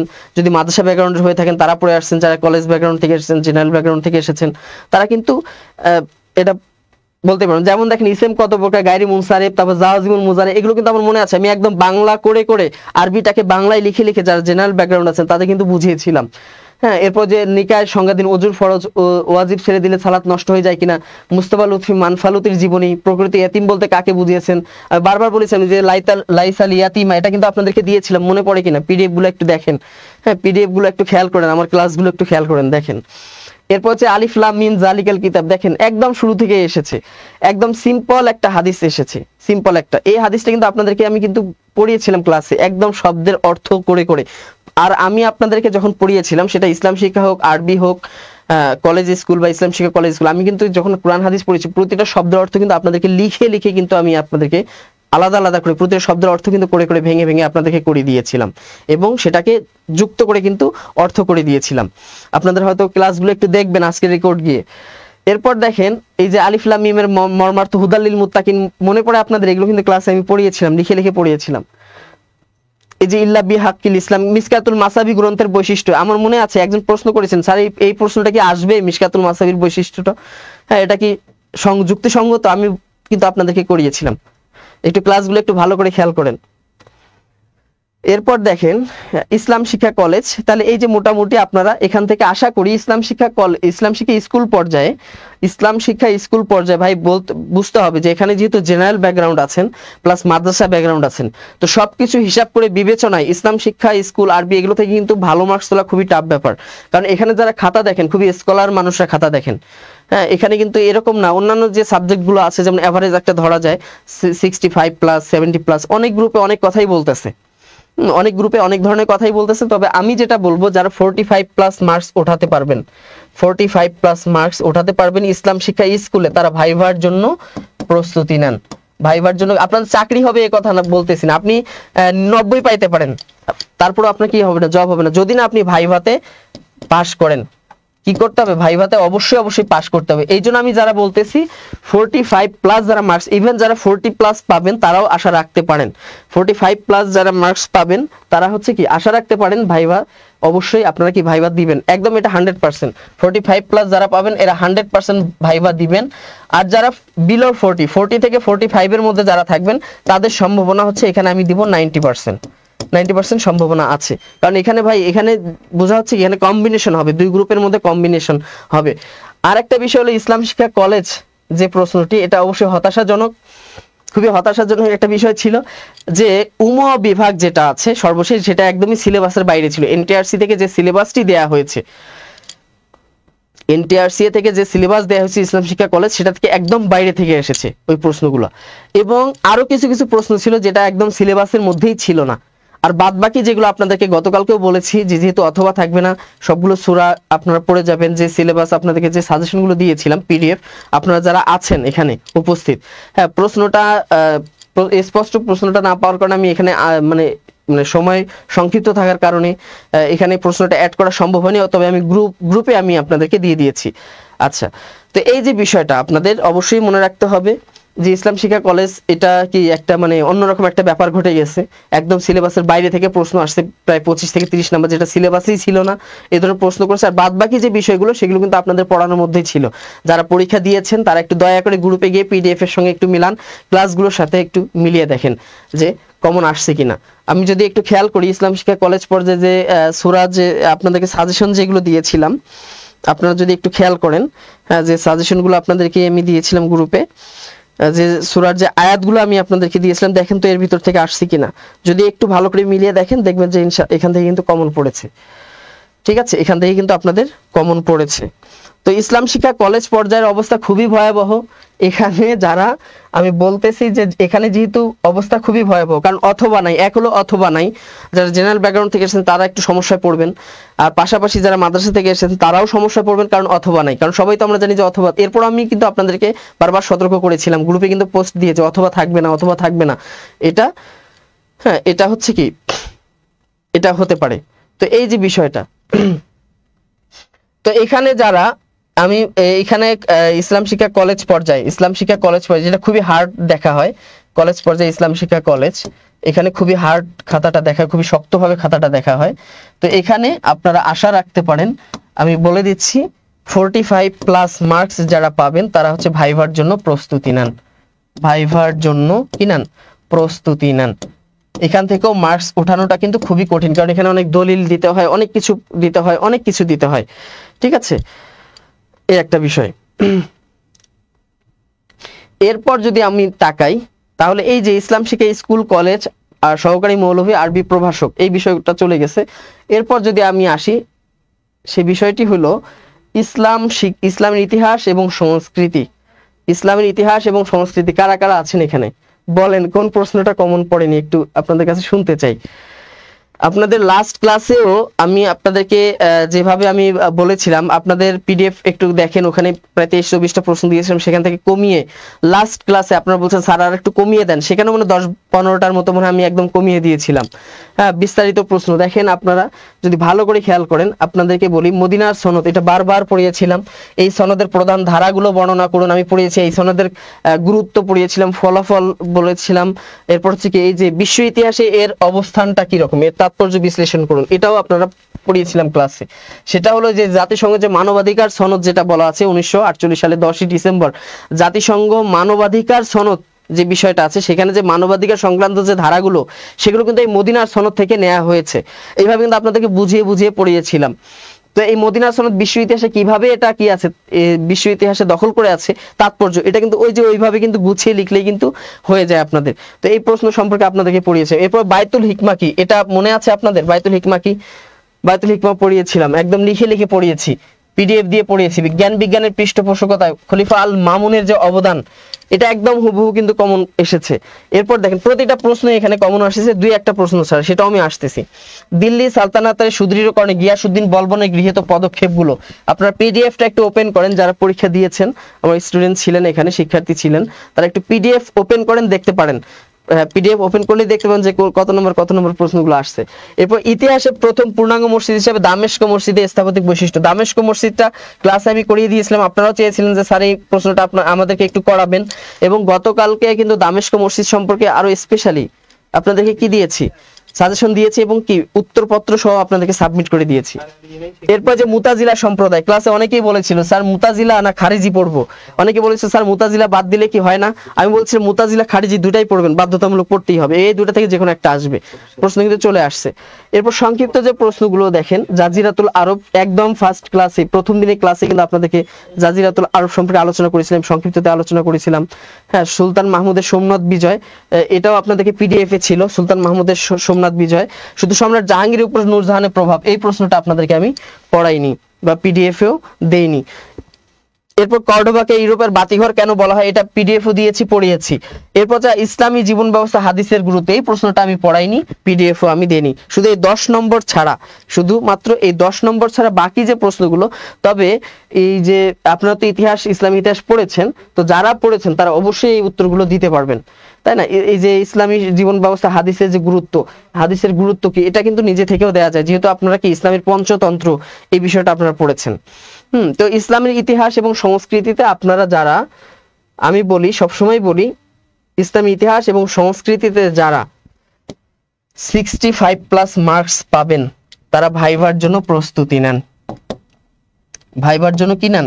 প্রস্তুতি নেন। 65 বলতে 60 থেকে 65, 60 থেকে 65+, 65+ যারা তারা 100% ভাইভা দিতে পারবেন, আর 60 যারা তাদের সম্ভাবনা 98%। এটা আমি বলে দিলাম। 60 থেকে অর্থাৎ 60 থেকে 64 তাদের সম্ভাবনা 98 বলতে 98% আমি দিয়ে দিলাম সম্ভাবনা। কিন্তু 65+ যারা পাবেন তারা ভাইভার জন্য কি নেন? প্রস্তুতি নেন। যেহেতু আপনাদের কি আছে, ঠিক আছে, যেহেতু আপনাদের কি বলা যায়, প্রশ্নটা যথেষ্ট একদম যারা পড়েছেন তাদের জন্য সহজ, যারা পড়েননি তাদের জন্য আর এখানে অনেক কিছু লিখতে হয়। হ্যাঁ, এটাই। তো যাই হোক বন্ধুরা, এখানে শিক্ষার্থী বন্ধুরা যারা আছেন, তো এখানে সব স্যার, ফুজাইল স্যার বলেছেন তার সাবজেক্ট নিয়ে, সোহাগ স্যার বলেছেন, সাজ্জাদ স্যার বলেছেন, শাওন স্যার বলেছেন, হ্যাঁ সবাই বলেছেন। আমিও আমার যে 3টা সাবজেক্ট নিয়ে কথা বলেছি। তো এই যে যেভাবে আপনাদেরকে আমি দেখিয়ে দিলাম যে কিভাবে আপনারা ভাইবার জন্য প্রস্তুতি নিবেন, কিভাবে কত মার্কস থাকলে, কাট মার্কস কত হলে আপনারা প্রস্তুতি নিতে পারেন। আরেকটা বিষয় হচ্ছে, অনেকে ইংরেজি সম্পর্কে জানতে যাচ্ছেন। অনেকগুলো, যে একজন বলেছেন যে সবগুলো বড় প্রশ্নই কমন পড়েছে, মাহমুদা বিনতে হাবিব, কি বলা যায়, মুতমাইন্না বিনতে হাবিব, যে অবশ্যই। আর যে বিষয়গুলো, আবার একটা বিষয় হলো যে অনেকের মনে প্রশ্ন ছিল যে স্যারের দাড়ি নাই, টুপি নাই, আরবি কি পড়াবে। তো যারা পড়েছেন তারা হয়তো ভালো জানেন। তারা আজকে আমার গ্রুপে যে কমেন্টস গুলো করেছেন, তা আসলে মানে এত কিছু পাবো তাদের কাছ থেকে, এটা আমি কখনোই আশা করিনি, যে তারা আমাকে এত কিছু আমাকে মানে তাদের কমেন্টসে বলবে। যেটা আমার আসলে অপ্রত্যাশিত ছিল, নিজেকে অনেক ভাগ্যবান মনে করতেছি। আর ইসলামী ইতিহাস নিয়ে অনেকের সন্দেহ ছিল, স্যার কি হবে না হবে, এতগুলো সাবজেক্ট। হ্যাঁ, তারা তো আজকে প্রমাণ পেয়েছেন যে কতটা বাজিমাত হয়ে গেছে আপনাদের ইসলামী ইতিহাস এবং সংস্কৃতিতে। আরেকটা বিষয় হলো যে আপনাদের অন্যান্য যে সাবজেক্ট, সেই স্যারেরা, আমাদের সম্মানিত স্যারেরা উপস্থিত না থাকায় তারা মূলত আজকে আসতে পারেননি। তো আপনারা আপনাদের নিজেদের যে সাবজেক্টের যে গ্রুপগুলো আছে সেই গ্রুপগুলোতে গিয়ে ওই স্যারের সাথে অবশ্যই ডিসকাস করবেন যে কার মার্ক কত হতে পারে। তো এই মুহূর্তে আমাদের আছেন সম্মানিত সাজ্জাদ স্যার, অবশ্যই স্যারকে আমন্ত্রণ জানাচ্ছি কিছু বলার জন্য। মানে স্যার যা বলার তো অলরেডি বলে ফেলছেন। আর ওভারঅল আপনারা যা কিছু আইডিয়া পেলেন, একটা ব্যাপারই শুধু মাথায় রাখেন, পরীক্ষা যেমনই দিয়েছেন বা না দিয়েছেন, ওভারঅল সব সাবজেক্টের জন্য ইন জেনারেল 60+ নাম্বার বা 65+ নাম্বার খুবই ভালো নাম্বার। জি অবশ্যই। আরেকটা ব্যাপার হলো, কিছু সাবজেক্টের ক্ষেত্রে, বিশেষ করে সামাজিক বিজ্ঞান স্কুল পর্যায়ের ক্ষেত্রে ড্যাম শিওর থাকতে পারেন 55+ যাদের আছে ভাইবা দেওয়ার সুযোগ পাবেন। কারণ বাংলাদেশে হাই স্কুলের সংখ্যা প্রচুর, এবং আমার আরবির ক্ষেত্রেও তাই। হ্যাঁ, একটা উপজেলায় একেবারে কম থাকলে 20টা হাই স্কুল আছে, এবং আমি যে উপজেলায় কর্মরত আছি ওই উপজেলায় হাই স্কুল আছে 85টা। এটা আমি ভোটের সময় হিসাব করেছিলাম, 85টা হাই স্কুল আছে। তো টোটাল বাংলাদেশে উপজেলার সংখ্যা হলো 495টা। একটা উপজেলায় যদি এভারেজে 50টা করেও হাই স্কুল থাকে, 495টা উপজেলায় কতগুলো হাই স্কুল আছে। এবং এর মধ্যে অন্তত আপনার 2 থেকে 3,000 পদ সামাজিক বিজ্ঞান অনুষদের জন্য ফাঁকা থাকবে। অর্থাৎ যারা সামাজিক বিজ্ঞানের শিক্ষক হবেন তাদের জন্য 2 থেকে 3,000 পদ ফাঁকা আছে মিনিমাম। এর থেকে বাড়তে পারে কিন্তু কমবে না সংখ্যাটা। আর এই 2 থেকে 3,000 পদের বিপরীতে অন্তত যদি 3 গুণও পাশ করায় তাও 6,000, 6 থেকে 8,000, 9,000, 8-9,000। আর যদি 3 গুণ তো ভাইবার জন্য পাশ করায়, তো সেই সংখ্যাটা যদি 8 থেকে 10,000-এর মধ্যে আসে, সেক্ষেত্রে নাম্বারটা 55, মানে যথেষ্ট ভালো নাম্বার। যারা 55 থেকে 60 পাওয়ার মতো পরীক্ষা দিয়েছেন ওনারা প্রত্যেকে আশা রাখতে পারেন যে অবশ্যই ভালো কিছু হবে। আর স্কুল পর্যায়ে অন্যান্য সাবজেক্টগুলো যারা পরীক্ষা দিয়েছেন স্কুল পর্যায়ে আশা বেশি রাখতে পারেন। তবে আশা বেশি রাখলেও চাকরি হয়ে গেলেও অনেক সময় দেখবেন আবার হতাশা থেকে যায়।